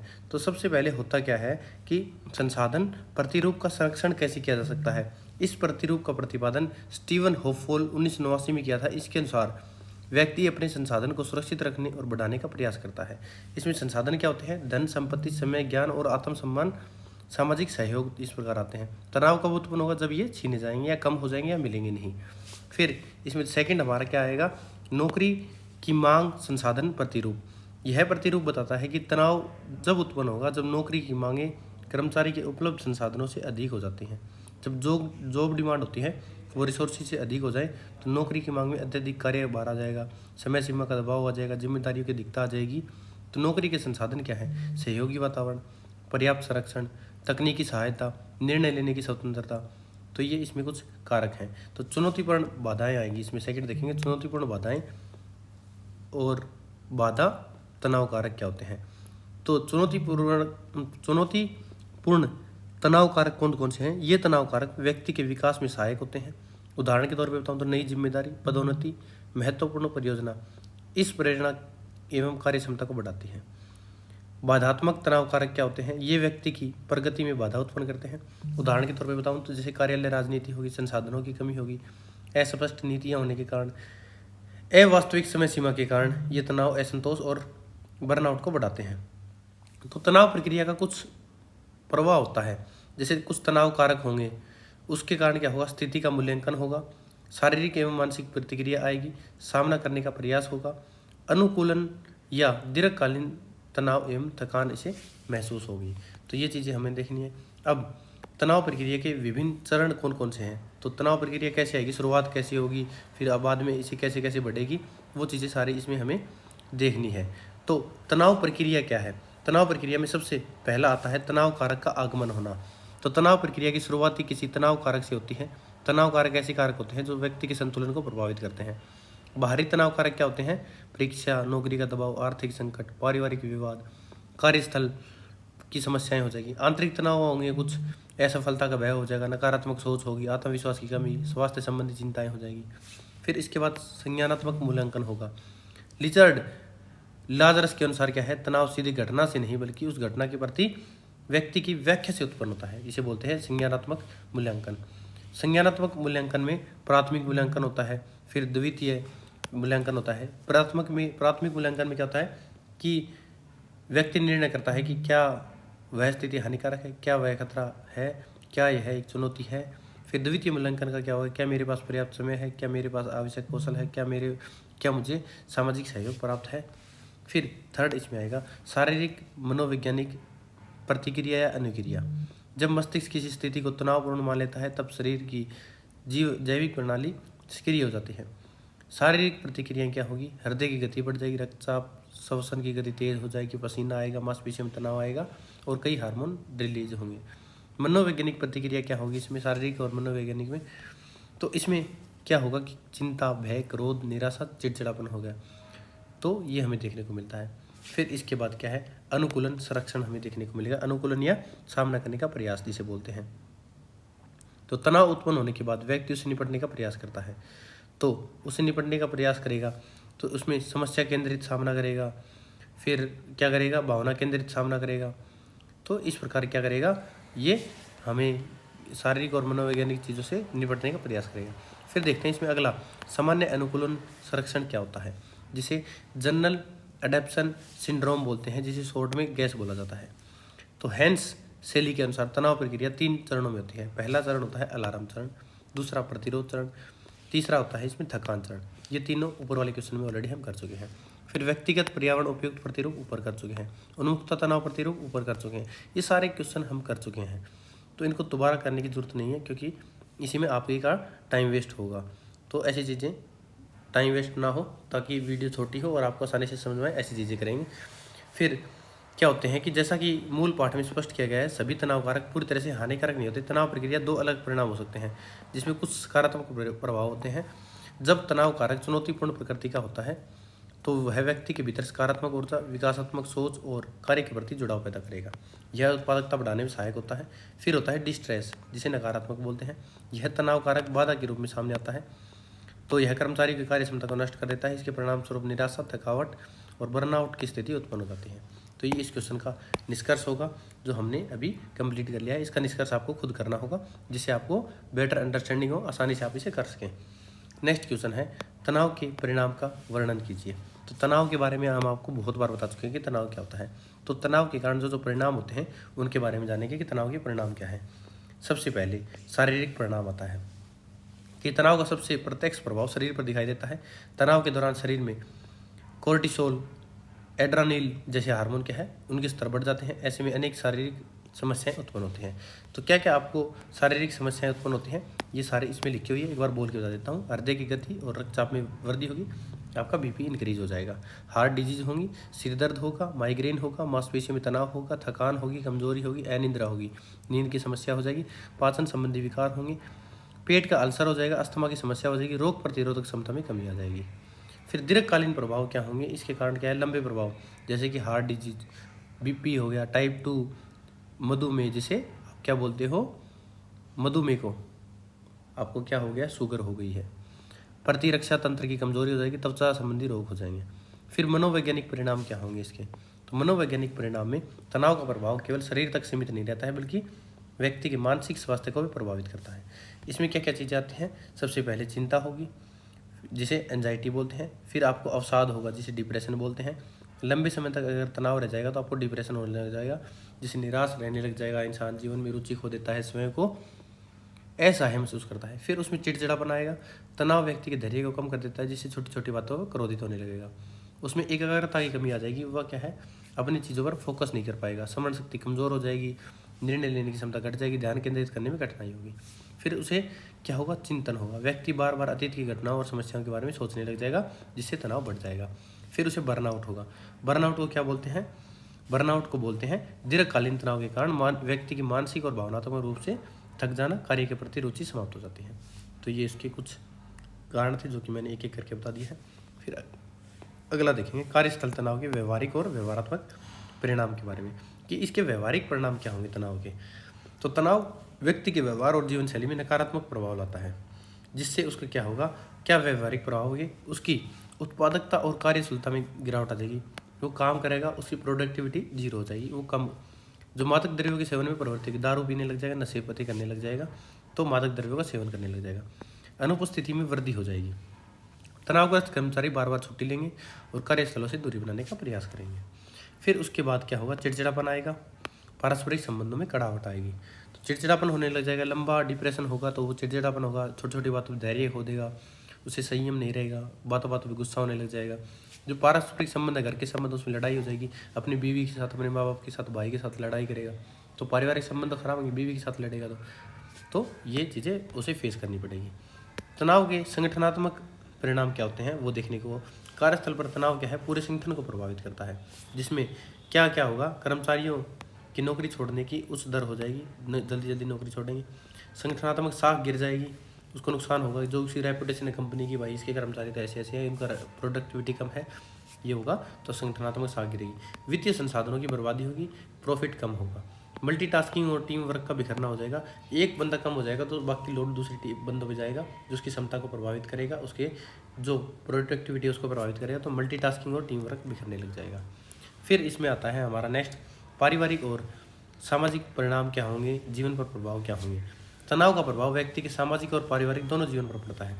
इसमें प्रभाव क्या पड़ेगा, परिवार, गुणवत्तापूर्ण समय की कमी आ जाएगी, दफ्तरों की चिंता चिंतन घर पर लाएगा, तो उससे गुणवत्तापूर्ण उसका जो समय है, सोने का है, परिवार के साथ है, वो कमी आ जाएगी।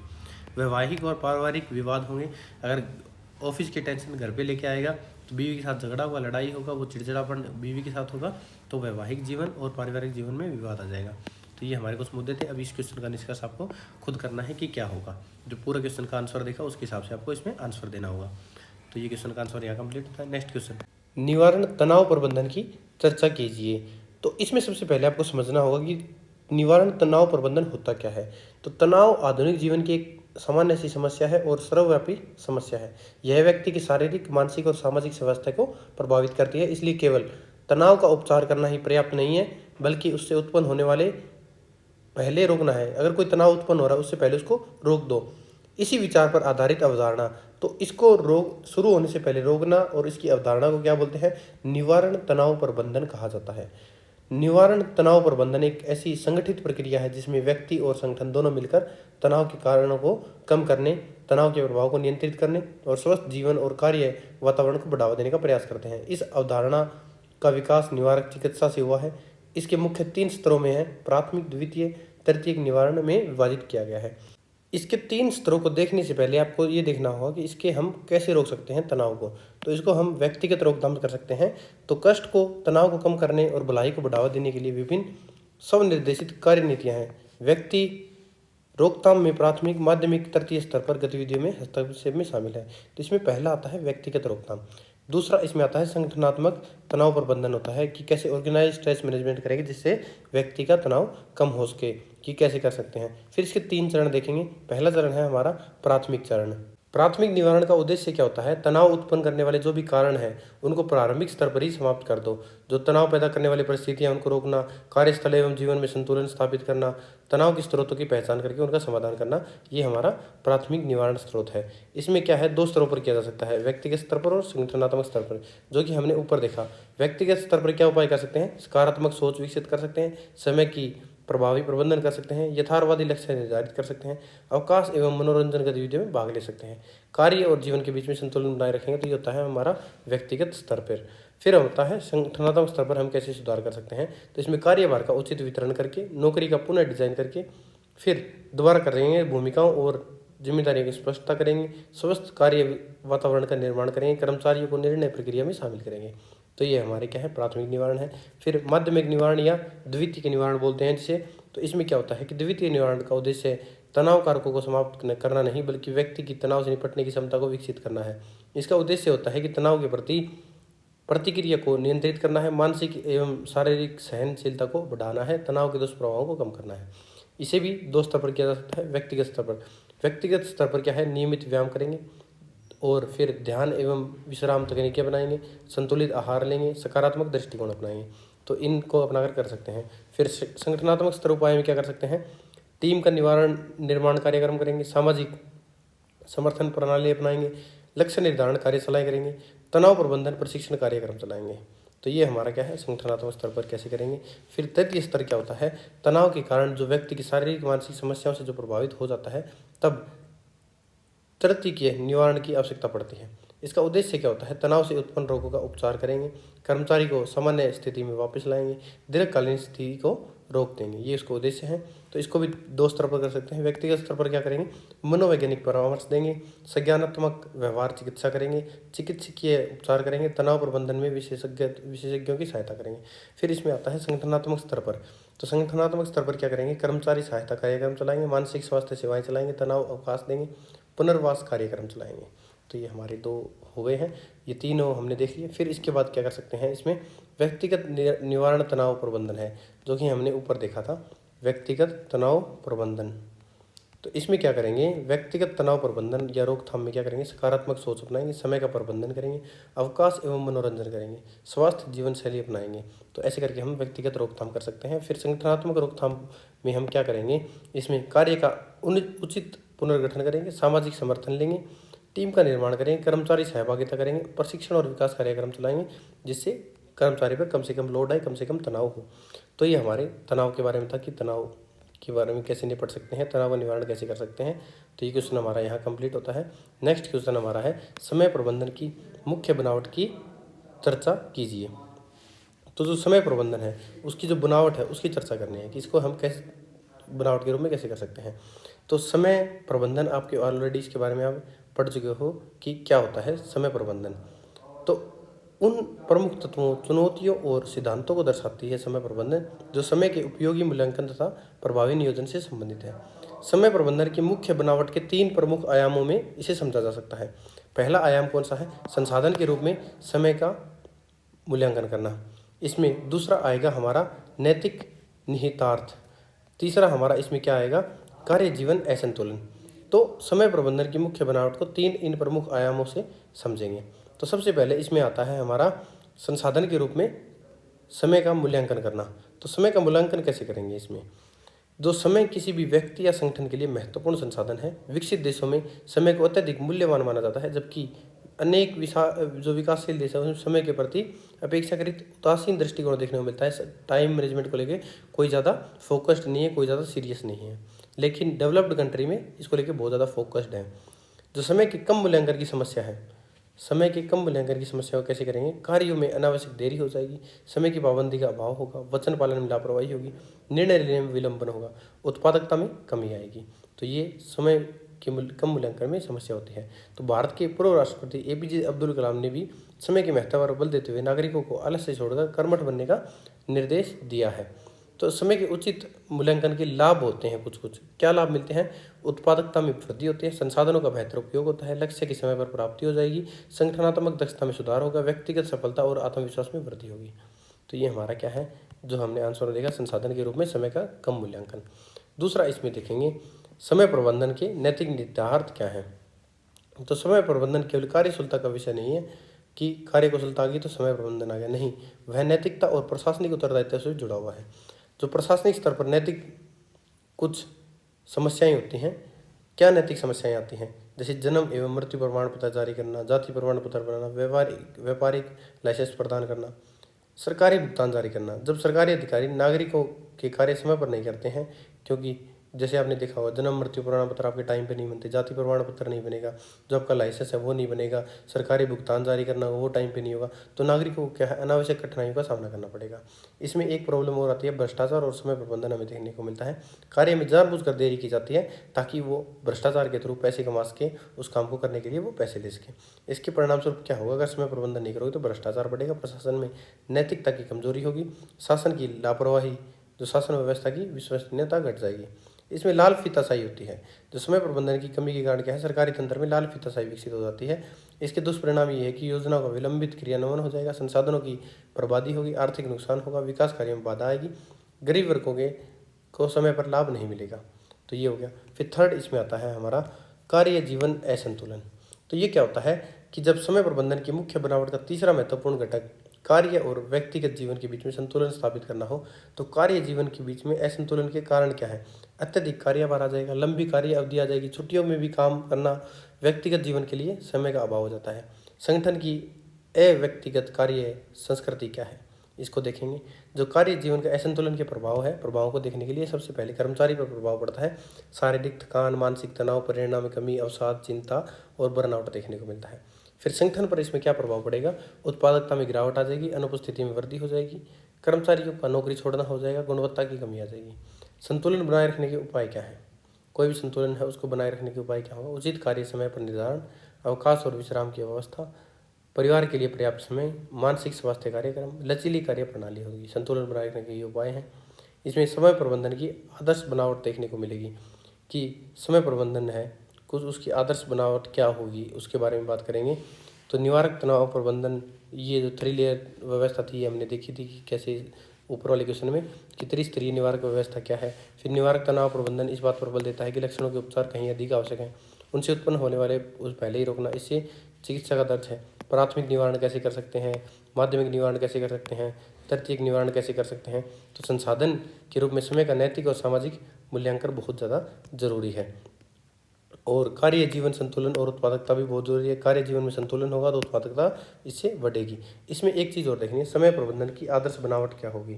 स्पष्ट लक्ष्य का निर्धारण होगा, कार्य को प्राथमिकता तय करना होगा, समय का नियोजन होगा, संसाधनों का कुशल उपयोग होगा, समय सीमा का पालन होगा, नियमित निगरानी होगी, मूल्यांकन होगा, कार्य जीवन संतुलन होगा, नैतिक और उत्तरदायी कार्य संस्कृति बनाई जाएगी। तो इस क्वेश्चन का निष्कर्ष ये आपको खुद करना होगा। नेक्स्ट क्वेश्चन हमारा, तनाव प्रबंधन के मनोवर्ती आयामों की चर्चा कीजिए। तनाव प्रबंधन हो गया, वो आपने इस क्वेश्चन में ऑलरेडी पढ़ चुका है। ये क्या होता है क्या नहीं होता, इस तनाव प्रबंधन की अब समझना है हमें। मनोवर्ती आयामों की चर्चा करनी है कि इसके मनोवर्ती आयाम क्या है। तो इसमें समझने के लिए आपको सबसे पहले क्या समझना होगा कि यदि कार्य के प्रति सकारात्मक मनोवर्ती हो तो तनाव कम हो जाता है, जबकि नकारात्मक दृष्टिकोण, उदासीनता और अनुशासनहीनता क्या है, तनाव को बढ़ा देती है। इसलिए तनाव प्रबंधन के मनोवर्ती आयाम का अध्ययन बहुत ही ज़्यादा जरूरी है। तो होता क्या है, इसमें सबसे पहला पॉइंट है अपर्याप्त कार्य संस्कृति का होना। जब तनाव प्रबंधन का पहला महत्वपूर्ण मनोवर्ती आयाम का कार्य होगा वो संस्कृति से संबंधित होता है। अपर्याप्त कार्य संस्कृति की इसकी विशेषताएं होती हैं कि अपर्याप्त कार्य संस्कृति की विशेषताएं होती है, समय की पाबंदी का अभाव होगा, कार्यों में अनावश्यक देरी होगी, लाल विताशाई होगी, संसाधनों की बर्बादी होगी, समन्वय की कमी होगी, प्रेरणा का निम्न स्तर होगा, उत्तरदायी से बचने की प्रवृत्ति होगी, उत्तरदायित्व से आदमी बचेगा। तो ये हमने ऊपर वाले क्वेश्चन में पढ़ लिया था कि अपर्याप्त कार्य संस्कृति का रीजन क्या होगा, इसका कार्य पर क्या प्रभाव पड़ेगा। रचनात्मकता में कमी आएगी, नवाचार में कमी आएगी, कार्य संतुष्टि का अभाव होगा, उत्पादकता में गिरावट आएगी, कर्मचारी के मनोबल में कमी होगी, संगठनात्मक तनाव में वृद्धि होगी।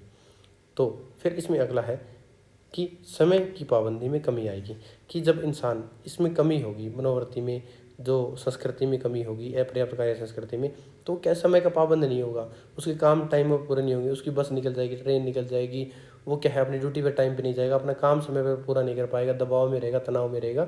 तो ये क्या है, इसके मुख्य प्रभाव हैं। तो कार्य के प्रति इसके दृष्टिकोण क्या है, तो ये हमने क्या देखा, समय में इसमें कमी है। फिर सबसे ज़्यादा जरूरी समझना इसमें क्या है हमें कि समय मनोवर्ती आयाम क्या है, तनाव से इसका क्या संबंध है। तो सबसे पहले समझना है मनोवर्ती आयाम। मनोवर्ती व्यक्ति की मानसिक तंत्र की स्थिति है, उसके अनुभवों के माध्यम से संगठित होती है, सभी संबंधित वस्तुओं और परिस्थितियों के प्रति उसकी प्रतिक्रिया पर एक निर्देशात्मक गत्यात्मक प्रभाव डालती है। तनाव प्रबंधन के संदर्भ में, जब तनाव प्रबंधन के संदर्भ में बात करेंगे तो मनोवर्ती आयाम इस बात को निर्धारित करते हैं कि जो मनोवर्ती आयाम है वो निर्धारित करेंगे कि एक कर्मचारी या संगठन अपने दायित्व, समय के मूल्य और कार्य परिवेश को किस नज़रिए से देखता है। यदि कार्य के प्रति मनोवर्ती नकारात्मक है तो उसके काम लेट होंगे, तनाव में होगा, समय पर काम नहीं होंगे, समय प्रबंधन कम होगा तो होगा। उसी प्रकार अगर तनाव प्रबंधन के जो पॉजिटिविटी आएगी तो उसके काम समय पर पूरा हो जाएगा। सकारात्मक होगा तो अनुशासित मनोवर्ती तनाव को कम करेगी और इंसान स्वस्थ रहेगा। जो तनाव प्रबंधन के मुख्य मनोवर्ती आयाम है उनको हम निम्नलिखित व्यापक श्रेणी के अंतर्गत वर्गीकृत करके इसे समझ सकते हैं। सबसे पहले कार्य के प्रति दृष्टिकोण और प्रेरणा का स्तर कैसे होना चाहिए। किसी भी कार्यस्थल पर जहाँ पर आप काम करने जाते हैं उसकी संस्कृति इस बात से तय होती है कि वहाँ के लोग अपने काम को किस मानसिक दृष्टिकोण से देखते हैं। अगर वहाँ ये समझते हैं कि काम ही पूजा है बनाम कार्य भार, अगर वो काम ही पूजा समझेंगे तो मतलब क्या है, काम करना बहुत ज़रूरी है, समय का प्रबंधन करेंगे, काम पर फोकस करके काम करेंगे। और कार्य भार समझेंगे तो तनाव में रहेंगे, कार्य नहीं करेंगे, कार्य समय पर पूरा नहीं होगा, माइंड डिस्ट्रैक्ट होगा। तो इस प्रकार ये चीज़ें देखने को मिलेगी। फिर सेकंड, रचनात्मकता और नवीनता का पतन हो जाएगा। अगर इसमें क्या होगा, उसका मनोवृत्ति सही नहीं होगी, नकारात्मक होगी, तो वो रचनात्मक कार्य नहीं कर पाएगा अच्छे से। वो क्या है, नई डिस्कवरी नहीं कर पाएगा, उसमें नवीनता, नई चीज़ें आनी चाहिए, जो नई चीज़ें उसको टाइम के साथ अपडेट होना चाहिए वो नहीं होगा, उसका पतन हो जाएगा। तो इन चीज़ों का नुकसान होगा। समय के प्रति सामाजिक और व्यक्तिगत मनोवृत्ति क्या है, तो समय के प्रति सामाजिक और उसकी जो वो होगा ना, जो सही मनोवृत्ति का पॉजिटिविटी होगा, सकारात्मक मनोवृत्ति का इंसान होगा, वो समय का पाबंद होगा। और नहीं होगा तो उसमें समय का अभाव होगा। अगर वो नकारात्मक प्रवृत्ति का होगा तो समय की चोरी करेगा, तो समय की चोरी करेगा तो उसकी मनोवृत्ति क्या है, नकारात्मक होगी। तो समय की चोरी करके मतलब कोई काम पूरा नहीं करेगा, खुद को बचाएगा काम से, दूसरे ऊपर काम डालेगा, इस प्रकार के काम करेगा। संगठनात्मक, ये थे हमारे व्यक्तिगत। अब बात करते हैं संगठनात्मक शिथिलता और लाल फीताशाही क्या होती है। लाल फीताशाही हम ऊपर पढ़ चुके हैं। तो लाल फीताशाही होगी और देरी होगी, काम अटके रहेंगे, काम समय पर पूरी नहीं होगी, जनता परेशान होगी, या उसका जो कोई किसी संगठन में काम कर रहा है, किसी इंडस्ट्री में काम कर रहा है, कहीं भी काम कर रहा हो, तो वहाँ पर उसका प्रोडक्टिविटी कम हो जाएगी। समन्वय और संवाद का अभाव होगा, संवाद सही नहीं करेंगे, कम्युनिकेट नहीं करेंगे, ना किसी को बताएंगे ना कुछ और समन्वय कम होगा, लोगों के बीच में और उनके बीच में समन्वय कम होगा। फिर वैज्ञानिक प्रबंधन और नियंत्रण प्रणालियों के प्रति मनोवृत्ति कैसी रहेगी। जो FW टेलर का सिद्धांत है कि स्काइविंग, वैज्ञानिक प्रबंधन के जनक FW टेलर ने कार्यस्थल पर समय की बर्बादी और जानबूझकर काम की धीमा करने की प्रवृत्ति को नियंत्रित करने के लिए कड़े सिद्धांतों का प्रतिपादन किया। तो उनसे कुछ सिद्धांत ही हैं। आधुनिक संदर्भों में बायोमेट्रिक उपस्थित प्रणाली, जिसमें क्या है, अगर आप कोई ड्यूटी पे आएंगे, आजकल देखा होगा आपने, सरकारी स्कूल मान लो, कोई भी सरकारी कर्मचारी मान लो, तो वो अपने ऑफिस में जाएगा तो वहाँ बायोमेट्रिक लगा दी, आपको इसमें अपना बायोमेट्रिक लगाओ क्योंकि आप टाइम पे आ रहे हो। फिर जाते टाइम पे बायोमेट्रिक लगाओ, इससे पता लगेगा कि आप टाइम पे जा रहे हो। लेकिन लोगों ने इसका लूप होल निकाल दिया, क्या आपने एंट्री कर दी फिर गायब हो जा रहे हैं, फिर आते टाइम आ जा रहे हैं, बीच में समय का मतलब लोगों की नीयत ही खराब है। या डिजिटल ट्रैकिंग टूल्स का उपयोग करके इनको क्या करेंगे, अपनाएंगे। परंतु कर्मचारियों की मनोवृत्ति इन प्रणालियों के प्रति प्रतिरोधात्मक है, तो वे इस महत्ता को कम आंकते हैं और इसके दायरे से बचने के रास्ते ढूंढते हैं, और लोगों ने ढूंढ भी लिए हैं। नियंत्रण प्रणालियों की यह विफलता आधिकारिक व्यवहार में व्यापक कमजोरी बन जाती है। फिर विश्वसनीयता का संकट होता है और पतन का चक्कर होता है। क्या है, अगर कोई काम टाइम पे नहीं होगा, सही काम नहीं होगा, तो विश्वसनीयता अपने आप ऑटोमेटिक घटनी है, इसमें कोई नहीं है। इससे क्या है, लापरवाही का माहौल आ जाएगा, उससे लगेगा कि हाँ ये काम कर ही नहीं सकता, उससे लापरवाही लगेगी, इसको दे दिया तो वो गलती करेगा कुछ ना कुछ, फिर उसमें क्या है, उसका ध्यान भटकेगा, वो काम नहीं करेगा तो लापरवाही होगी। अपरिहार्य पतन होगा, जब जनता या ग्राहकों को किसी संस्था और उसके लोगों के बीच में विश्वसनीयता नहीं होगी ना, विश्वास नहीं होगा, तो भरोसा उठ जाएगा, तो उस संगठन का पतन सुनिश्चित हो जाता है। पतन की इस प्रक्रिया में संगठन के हर सदस्य एक गहरे मानसिक तनाव और असुरक्षा संतोष के दौर से गुजरता है। तो ये क्वेश्चन हमने किया, इसका निष्कर्ष आपको खुद करना होगा कि इस क्वेश्चन में हमने क्या पढ़ा क्या नहीं पढ़ा इसके थ्रू। अगला है, इसमें हमारी योजना प्रणाली की कमजोरी तथा योजनाओं की परिचय कीजिए। तो इस भाग में योजना प्रणाली की कमजोरियां और योजनाओं के असंगठित मूल्यांकन का संक्षेप में विश्लेषण किया जा रहा है। तो किसी भी संगठन की सफलता उसके प्रभावी नियोजन, क्रियान्वयन जिसे इम्प्लीमेंटेशन बोलते हैं, तथा मूल्यांकन जिसे इवेल्युएशन बोलते हैं, पर निर्भर करती है। योजना प्रणाली संगठन को लक्ष्य की प्राप्ति के लिए दिशा प्रदान करती है तथा उपलब्ध वित्तीय एवं मानव संसाधनों का सर्वोत्तम उपयोग सुनिश्चित करती है। यदि योजना प्रणाली कमजोर हो या योजनाओं का उचित मूल्यांकन न किया जाए तो संगठन की कार्य क्षमता, उत्पादकता तथा लक्ष्य प्राप्ति गंभीर रूप से प्रभावित होगी। इसलिए योजना प्रणाली की कमजोरियों तथा योजना के मूल्यांकन का अध्ययन बहुत ही महत्वपूर्ण है। तो कोई भी योजना है उसकी कोई न कोई तो प्रणाली होगी, उसकी जो कमजोरी है, उसकी कमजोरी जो उसकी योजना है उसके बारे में बात करनी है हमें कि क्या है। अगर मान लो यदि कोई योजना प्रणाली कमजोर है और योजनाओं का उचित मूल्यांकन न हो रखा है, तो संगठन की कार्य क्षमता और उसकी उत्पादकता तो कम होनी ही इसमें तय है, क्योंकि आदमी, उसकी मानसिकता ऐसी है इंसान की कि वो लूप होल ढूंढता है, कमियां ढूंढता है, उसके थ्रू क्या है, उसको बचने का प्रयास करता है। तो ये है, इसमें क्या क्या योजना प्रणाली की कमजोरियां हो सकती हैं उसके बारे में बात करेंगे। सबसे पहले अपर्याप्त योजना हो सकती है। अपर्याप्त योजना निर्माण, जैसे कि कई संगठनों में योजनाएं केवल औपचारिकता के रूप में बनाई जाती हैं। इसके दोष क्या है, स्पष्ट लक्ष्यों का अभाव होता है, समय सीमा का अभाव होता है, कार्यों का अस्पष्ट निर्धारण होता है, आवश्यक संसाधनों का सही आकलन न होना इसका कारण है। इसमें फिर दूसरा सेकंड रीजन है इसका अपर्याप्त मूल्यांकन, तो उसका इवेल्युएशन ठीक से नहीं किया जाएगा, उसका सही से मापन नहीं होगा, तो ऐसा तो होना तय ही है कि उसमें फिर लोग लूप होल ढूंढ ले, उसकी कमी आ जाएंगी, प्रोडक्टिविटी कम हो जाएगी, उसका निर्माण कम हो, क्रियान्वयन और मूल्यांकन में प्रभावी ढंग से उसे प्रकाशित किया जा सकता है। तो एक दृढ़ समय प्रबंधन प्रणाली में नियोजन का एक प्रतिरूप होता है, 3 प्रक्रियाओं से गुजरता है। उसमें क्या होगा, निर्माण करेंगे, क्रियान्वयन करेंगे, मूल्यांकन करेंगे। अगर इसमें निर्माण में दिक्कत आ गई तो सारी बेस ही खराब हो गया, फिर इसको इम्प्लीमेंटेशन में दिक्कत आ गई तो लोग सही से काम नहीं करेंगे, उसका सही से मूल्यांकन नहीं किया तो आपको नुकसान हो जाएगा, आप लॉस में चले जाएंगे। फिर इससे अगला क्या है कि योजना प्रणाली की मुख्य कमजोरियाँ क्या है। तो अगर इसमें बात करोगे आपकी योजना प्रणाली है उसकी मुख्य कमजोरियाँ क्या है, तो नियोजन केवल कागजी दस्तावेजों को तैयार करने की औपचारिकता नहीं है, बल्कि भविष्य की राह तय करने का एक वैज्ञानिक उपकरण है। योजना प्रणाली निम्नलिखित गंभीर कमजोरियां देखने को मिलती हैं। इसमें एक तरफा नियोजन निर्माण होता है कि अधिकांश दोषपूर्ण संगठन में योजनाएं केवल उच्च स्तर के अधिकारियों द्वारा बिना जमीनी हकीकत को देखे बनाई जाती है, क्योंकि अधिकारी वगैरह ग्राउंड लेवल पर उतरते नहीं, उनको काम नहीं देखते कैसे क्या हो रहा है क्या नहीं हो रहा, वो योजना बना देते हैं। अगर योजना प्रणाली बना दी, अगर उसे ग्राउंड लेवल पर देखा नहीं गया काम कैसे हो रहा है, तो उसे एक तरफा नियोजन प्रणाली होगी और वो पूरा फ्लॉप हो जाएगी स्कीम। समय सीमा और सूक्ष्म विवरणों का अभाव होता है।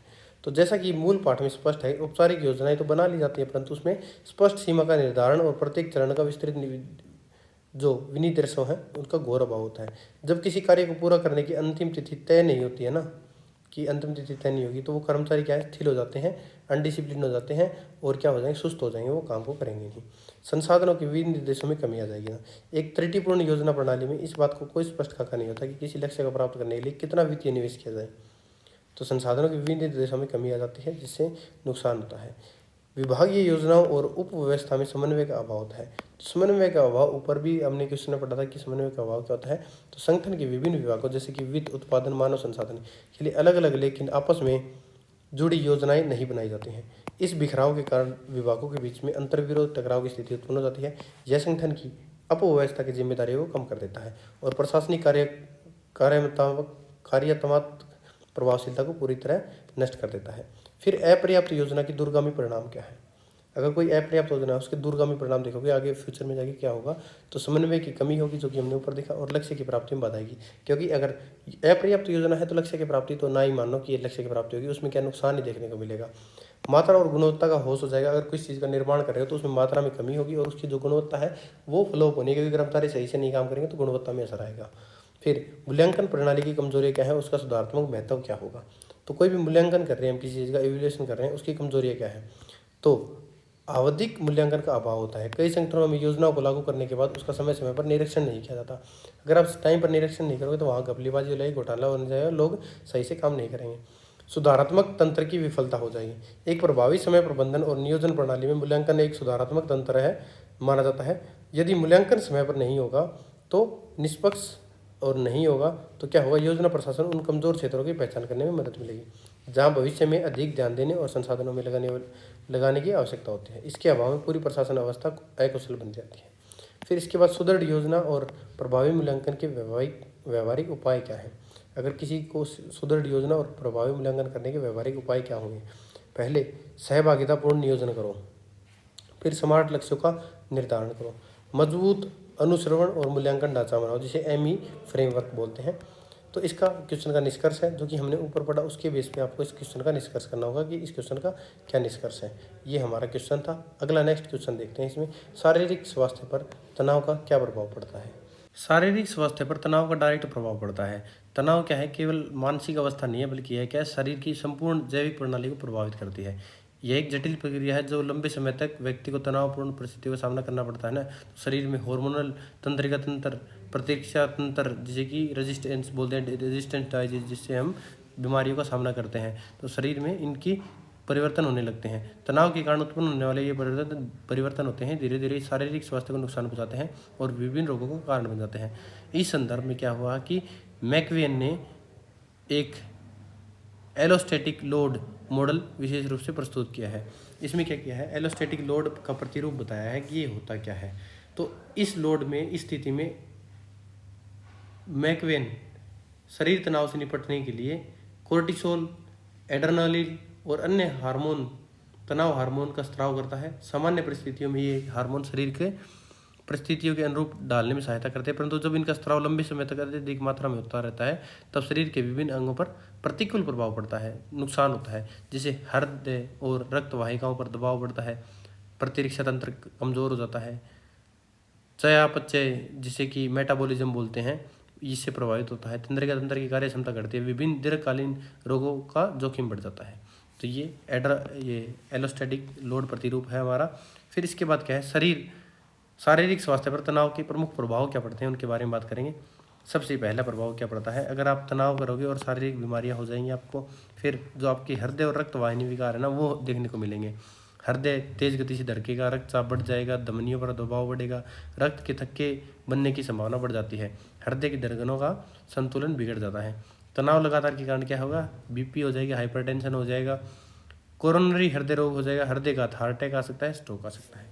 फिर इसके बाद इसमें आगे क्या दिक्कत होगी, भविष्य के साथ स्वास्थ्य जोखिम कोर्टिसोल का संबंध हो जाएगा। तो कोर्टिसोल एक जो भविष्य के स्वास्थ्य जोखिम है इन पर प्रभाव पड़ेगा। कोर्टिसोल को तनाव हार्मोन कहा जाता है। अगर अधिक कोर्टिसोल के प्रभाव बताऊं तो आपको मोटापा हो जाएगा, मधुमेह जिसे शुगर बोलते हो आप, उच्च रक्तचाप हो जाएगा, प्रतिरक्षा क्षमता में कमी आ जाएगी, अवसाद एवं चिंता होगी। आपको क्या है, अगर कोर्टिसोल के प्रभाव बताऊं तो शोधों से स्पष्ट हुआ है कि तनाव के प्रति अत्यधिक कम कोर्टिसोल प्रतिक्रिया भी स्वास्थ्य के लिए हानिकारक हो सकती है। अगर कम कोर्टिसोल प्रतिक्रिया बने तो भी प्रभावित होगा, क्योंकि यह मोटापा, मानसिक विकार और अवसाद, चिंता, आत्महत्या का बढ़ा हुआ जोखिम है। इसके बाद हमें क्या देखने को पड़ता है, पेप्टिक अल्सर हो जाता है। पेप्टिक अल्सर क्या होता है, तो तनाव के दौरान पेट में हाइड्रोक्लोरिन अम्ल जिसे केमिकल रिएक्शन में HCl बोलते हैं, पेप्सिन का स्राव बढ़ जाता है। इसके कारण क्या है, पेट की आंतरिक परत का नुकसान पहुंचता है, गैस्ट्रिक अल्सर और पेप्टिक अल्सर विकसित हो जाती हैं, पेट दर्द होता है, जलन होती है, अपच की समस्या उत्पन्न हो जाती है। फिर इसके बाद क्या होता है, एलर्जी हो जाएगी आपकी त्वचा में, त्वचा संबंधी रोग हो जाएगा, दमा हो जाएगा, फेफड़ा संबंधी, स्वतंत्र जो आपके श्वास संबंधी रोग है वो हो जाएंगे आपको, लगातार सर दर्द रहेगा, माइग्रेन जैसी स्थिति बन जाएगी। तो माइग्रेन बहुत खतरनाक होता है। आपका जो दिमाग है उसके हाफ साइड या इस लेफ्ट साइड या राइट साइड हमेशा दर्द होता रहेगा, पता नहीं, बहुत भयानक दर्द होता है। तनाव की प्रतिक्रिया में गर्दन की मांसपेशियों में खिंचाव आ जाएगा, संकुचन बना रहेगा जिससे लगातार सरदर्द बना रह सकता है। माइग्रेन का दर्दनाक सरदर्द सर में किसी एक तरफ, कनपट्टी के पास, मस्तिष्क के धारों और रक्त वाहिकाओं में फैलाव के कारण होता है। यह कभी कभी घंटों और कई बार दिनों तक बना रह सकता है। माइग्रेन एवं तनाव की वजह से लगातार सरदर्द बने रहने की कई कारण और घटनाएं हो सकती हैं, जैसे कि किसी सहकर्मी से टकराव या समय सीमा में कार्य पूरा न होने का दबाव के कारण होता है। फिर स्वास्थ्य पर तनाव के कुछ और अन्य प्रभाव हमें देखने को मिलते हैं कि हमें बहुत सारे प्रभाव और भी देखने को मिल सकते हैं तनाव के कारण, कि और चीज़ें हो जाएंगी, नींद नहीं आएगी, आपकी यौन संबंधी प्रभाव पड़ेंगे। तो इसके कारण क्या है, यौन इच्छा में कमी नहीं होगी, हार्मोनल असंतुलन हो जाएगा, यौन कार्य क्षमता में कमी होगी, प्रजनन क्षमता का प्रभाव पड़ेगा। इसके साथ मधुमेह और जो आपका डाइजेस्टिव सिस्टम है, मेटाबॉलिज्म, उस पर प्रभाव पड़ेगा, बहुत ज़्यादा गंभीर प्रभाव पड़ेगा। इसी के साथ क्या होगा, जो संक्रामक रोग है उनका बढ़ने का जोखिम ज़्यादा हो जाएगा, सर्दी जुकाम, वायरल जुकाम, अन्य संक्रामक रोग हो जाएंगे, कैंसर से संभावित संबंध हो जाएंगे, प्रतिरक्षा तंत्र कमजोर हो जाएगा, कोष्ठ की क्षति को बढ़ावा देगा, रोगों से लड़ने की क्षमता कम हो जाएगी। तो इस प्रकार ये हमारे शरीर पर प्रभाव डालते हैं। फिर इसके बाद हमारा नेक्स्ट क्वेश्चन है, रिश्तों पर तनाव का प्रभाव का वर्णन कीजिए। तनाव किसी प्रकार का हो वो हर चीज़ पर प्रभाव डालता है।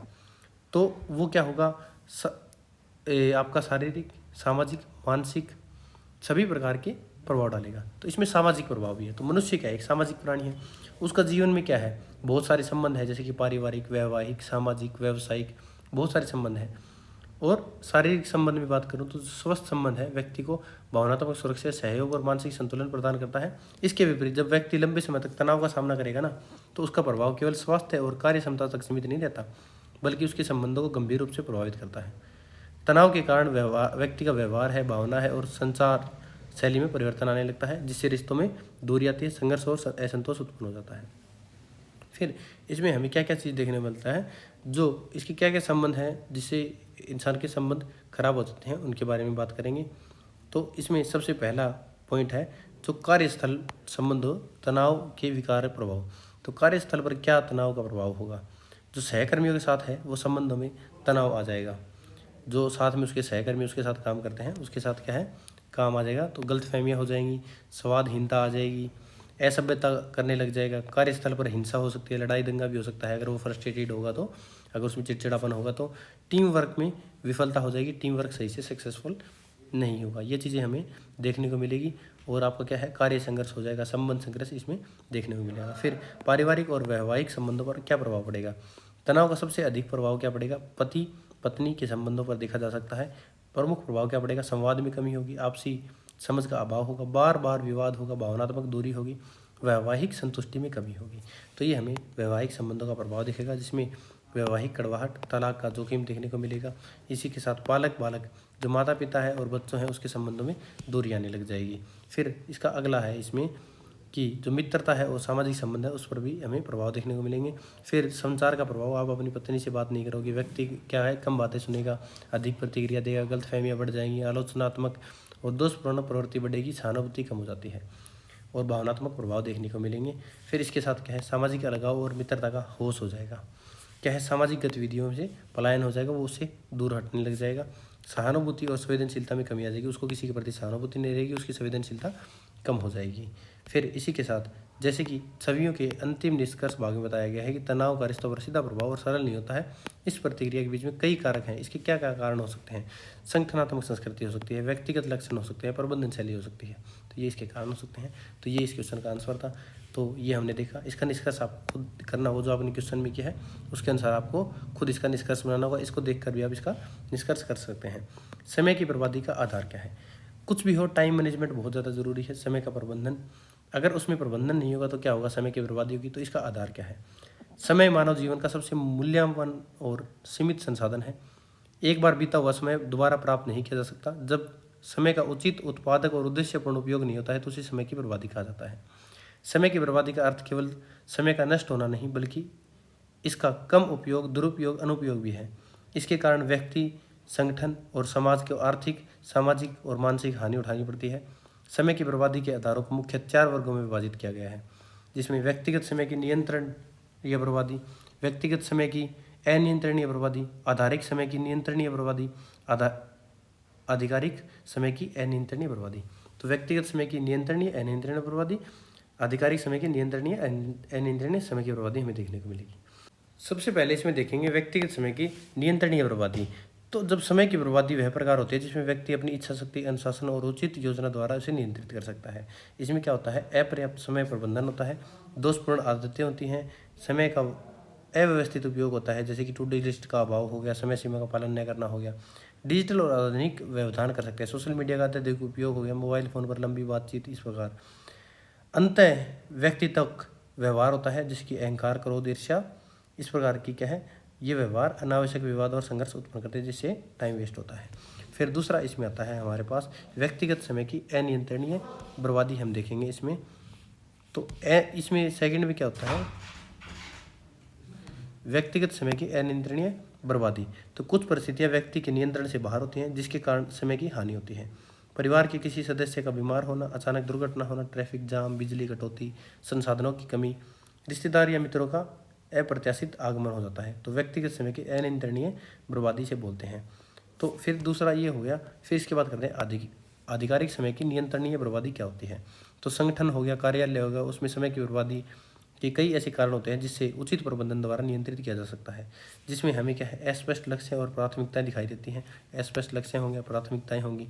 फिर खराब कार्यस्थल की संस्कृति होगी।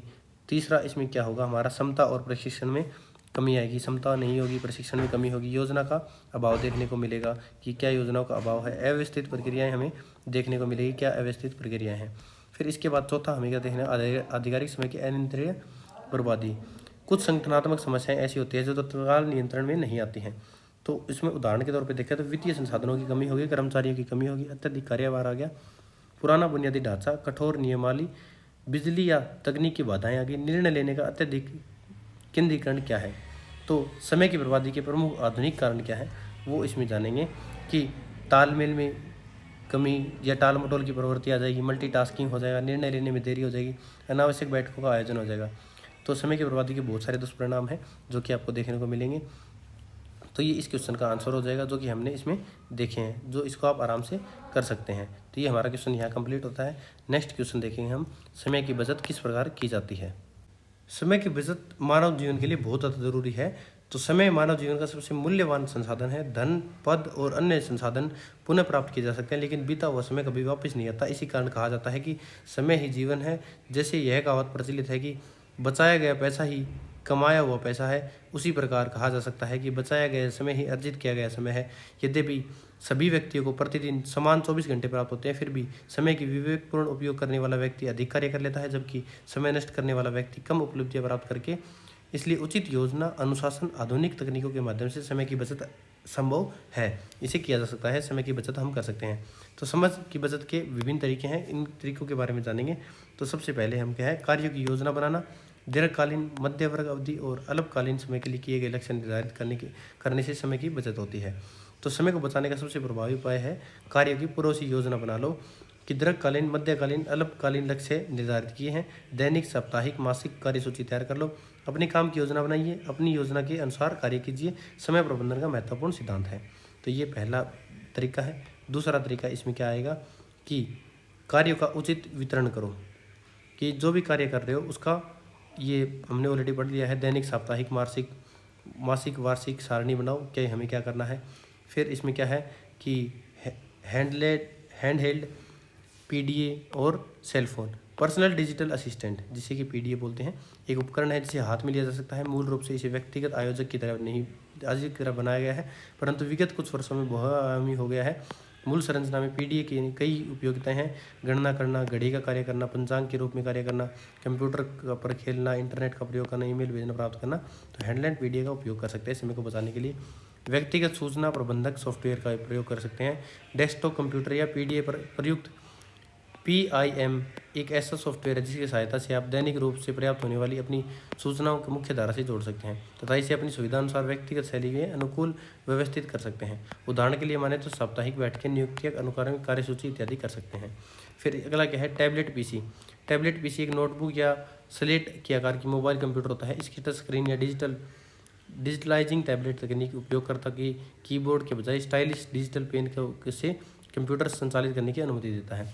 इसका फॉर्म फैक्टर कंप्यूटर के साथ संवाद की चलनशील और उत्पादकता का तरीका सुझाता है। तो टैबलेट पीसी का उपयोग करके हम समय की बचत कर सकते हैं। अब क्या है कि आधुनिक समय प्रबंधन सिद्धांतों के आधार पर समय की बचत निम्नलिखित महत्वपूर्ण आयामों को समझना बहुत ज़्यादा अनिवार्य है। हम क्या है, ऊपर बढ़े थे हमने तरीके कि कैसे हम समय को कैसे बचा सकते हैं, समय की बचत के तरीके। तो कार्यों का उचित वितरण करेंगे, महत्वपूर्ण कार्यों के लिए सर्वोत्तम समय का उपयोग करेंगे, कार्यस्थल को व्यवस्थित बनाएंगे, आधुनिक तरीकों का उपयोग करेंगे जिसमें क्या है दैनिक, साप्ताहिक, ये क्या है सामाजिक समय सारणी का उपयोग करेंगे, mobile phone, personal digital assistant का प्रयोग करेंगे, व्यक्तिगत सूचनांक जिसे कि PIM सॉफ्टवेयर बोलते हैं उसका प्रयोग करेंगे, टैबलेट एवं डिजिटल उपकरण का प्रयोग करेंगे। तो समय बचाने के अब देखेंगे आधुनिक सिद्धांत क्या है हमारे। सबसे पहले पोर्थो का सिद्धांत है, 80-20 के नियम। ये ऊपर वाले क्वेश्चनों में हम कर चुके हैं, इसको दोबारा नहीं करेंगे। आइजनहोवर मैट्रिक्स द्वारा प्राथमिकताओं का वर्गीकरण किया गया है कि महत्वपूर्ण और जरूरी कार्य है, महत्वपूर्ण परंतु जरूरी नहीं है, जरूरी परंतु महत्वपूर्ण नहीं है, न जरूरी न महत्वपूर्ण है। इसके आधार पर कार्य को करेंगे, ये भी हम ऑलरेडी कर चुके हैं। ना कहने की कला और कार्य प्रतिनिधिमंडल करना। तो the art of saying no बहुत बड़ी चीज़ है। अगर आप किसी भी मतलब मान लो किसी भी कंडीशन में आ गया, अगर आप यस बोल रहे हो और आपकी क्षमता नहीं है तो आप उसको बहुत बुरा है, आप नो कहना सीखिए कि आप मैं एक काम नहीं कर सकता। फिर आधुनिक डिजिटल विकर्षणों का प्रबंधन करो कि कैसे आप क्या कर सकते हैं कि डिजिटल व्यवधानों पर नियंत्रण कर सकते हैं। आज के युग में समय की सबसे बड़ी बर्बादी डिजिटल माध्यम से होती है। आप इंस्टाग्राम पे स्क्रॉल कर रहे हो, स्क्रॉल करते जा रहे हो, आपका टाइम वेस्ट हो रहा है। रील देख रहे हो, क्या देख रहे हो आप, कुछ उसका प्रोडक्टिविटी है नहीं है, लेकिन आप क्या है डिजिटल माध्यम से आपका टाइम तो वेस्ट हो रहा है।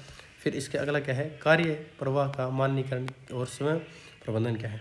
दैनिक जीवन के बारे में बार बार दोहराए जाने वाले कार्यों को एक निश्चित प्रक्रिया है, खाका है, तैयार कर लेना चाहिए। जब किसी कार्य की प्रक्रिया पहले से तय होती है तो उसे बार बार नई सिरे से सोचने में वाला समय बच जाता है। तो कार्य प्रवाह और मानकीकरण बहुत ज़्यादा जरूरी है।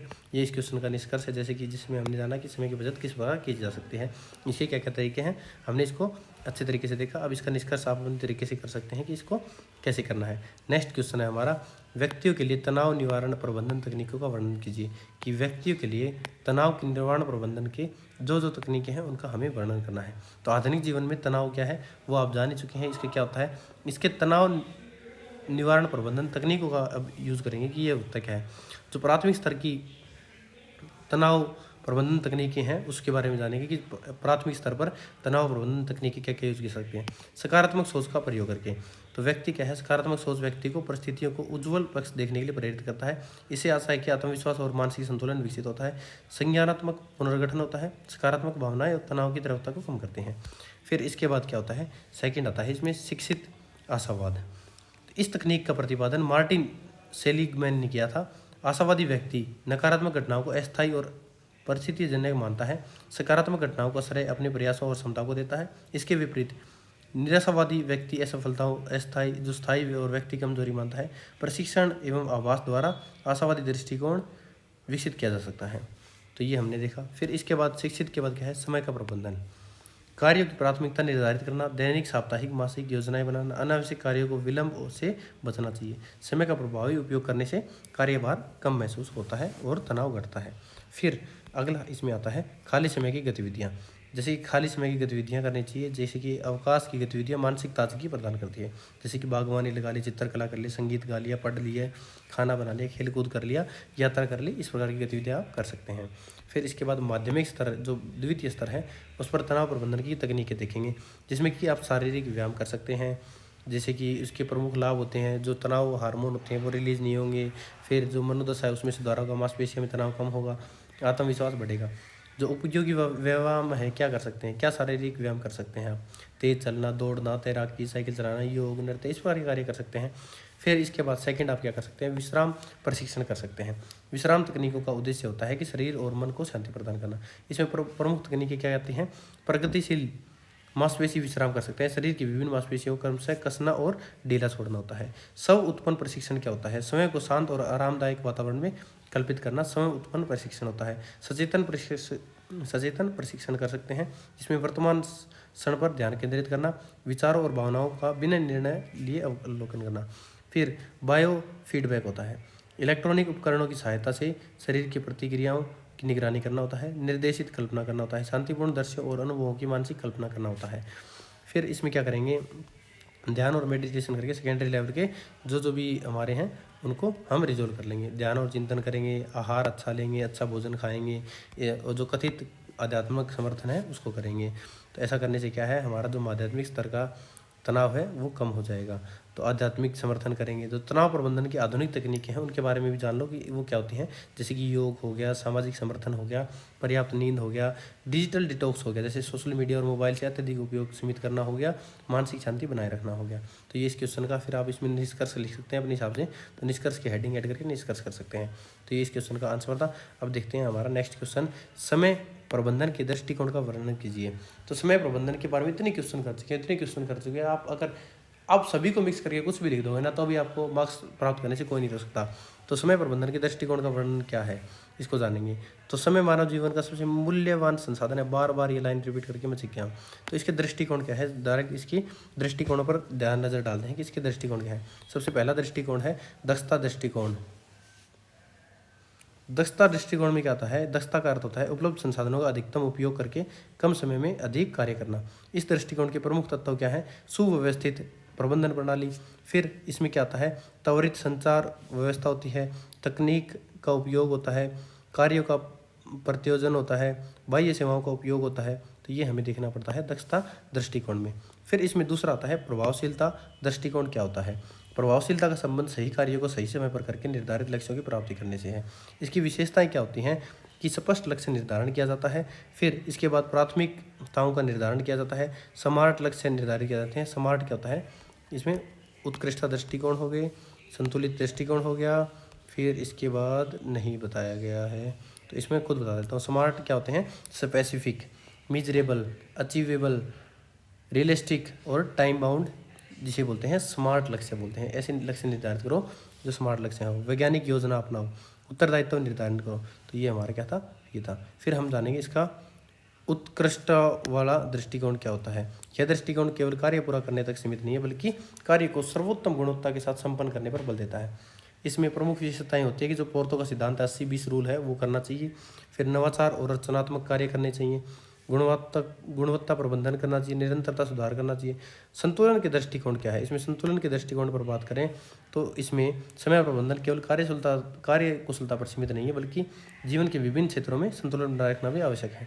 इसके प्रमुख आयाम क्या है? शारीरिक स्वास्थ्य हो जाएगा, मानसिक स्वास्थ्य हो जाएगा, आध्यात्मिक विकास, पारिवारिक और सामाजिक जीवन, कार्य जीवन संतुलन बन जाएगा। फिर इसके बाद क्या है? समय प्रबंधन के कुछ आधुनिक दृष्टिकोण भी है जिनको हमें देखना चाहिए, जिसमें क्या क्या कर सकते हैं।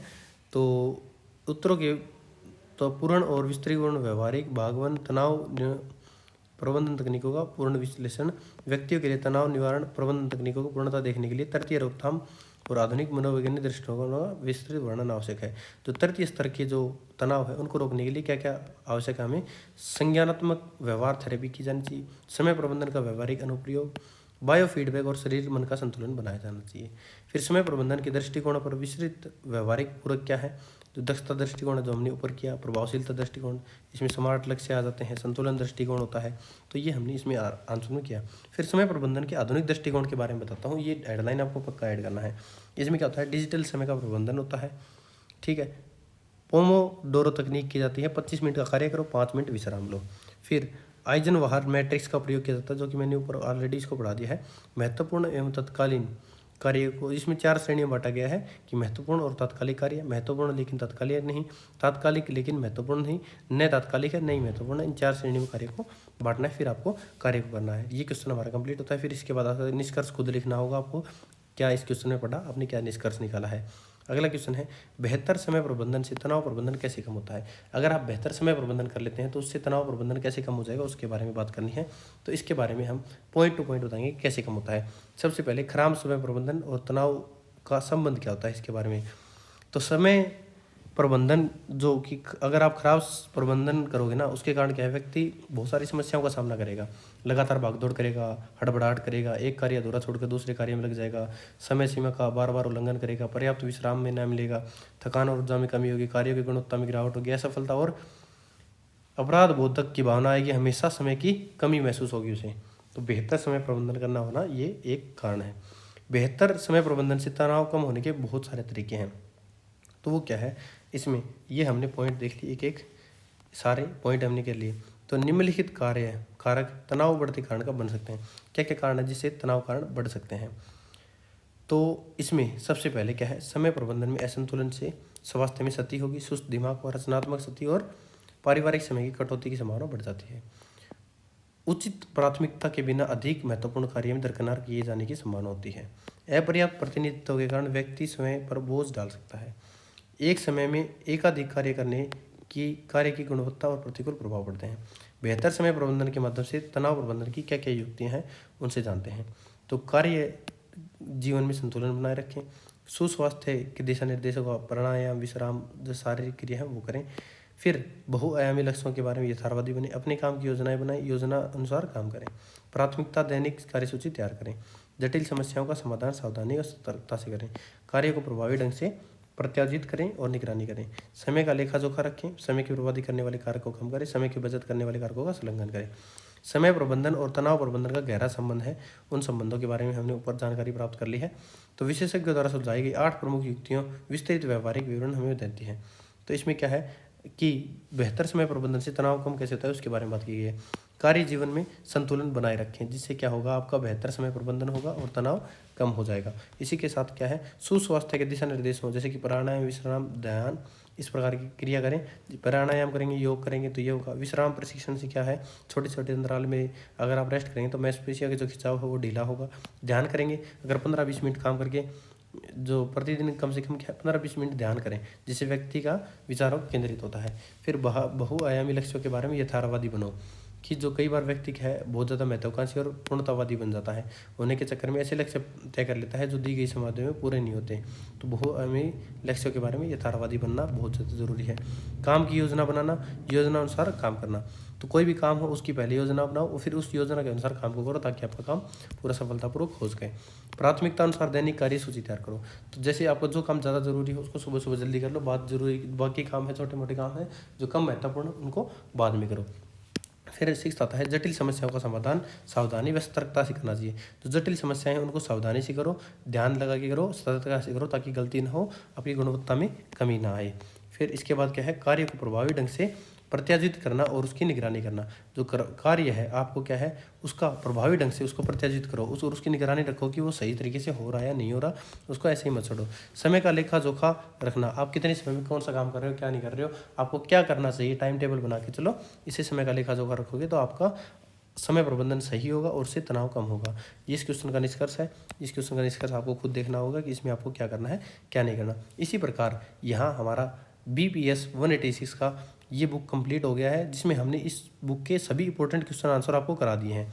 अगर आपको ये वीडियो पसंद आई हो तो हमारे चैनल को सब्सक्राइब कर लें, वीडियो को लाइक करें, और अगर आपने अभी तक हमारे टेलीग्राम चैनल को ज्वाइन नहीं किया है तो डिस्क्रिप्शन बॉक्स में दिए गए लिंक पर क्लिक करके आप हमारे चैनल को ज्वाइन कर सकते हैं। अगर आपको कोई भी स्टडी मटेरियल चाहिए, जैसे कि गैस पेपर, प्रीवियस ईयर के sold question paper, exam notes, solved assignment, तो दिए गए व्हाट्सएप नंबर पर मैसेज करके इन्हें प्राप्त कर सकते हैं। अगर आपको किसी भी और सब्जेक्ट की वीडियो की रिक्वायरमेंट है कि हमें इस सब्जेक्ट का सॉल्यूशन चाहिए, तो आप कमेंट बॉक्स में मैसेज करके बता सकते हैं, कमेंट करके कि हमें इस सब्जेक्ट की रिक्वायरमेंट है। मिलते हैं अगली एक इन्फॉर्मेटिव वीडियो के साथ, तब तक के लिए जय हिंद, जय भारत।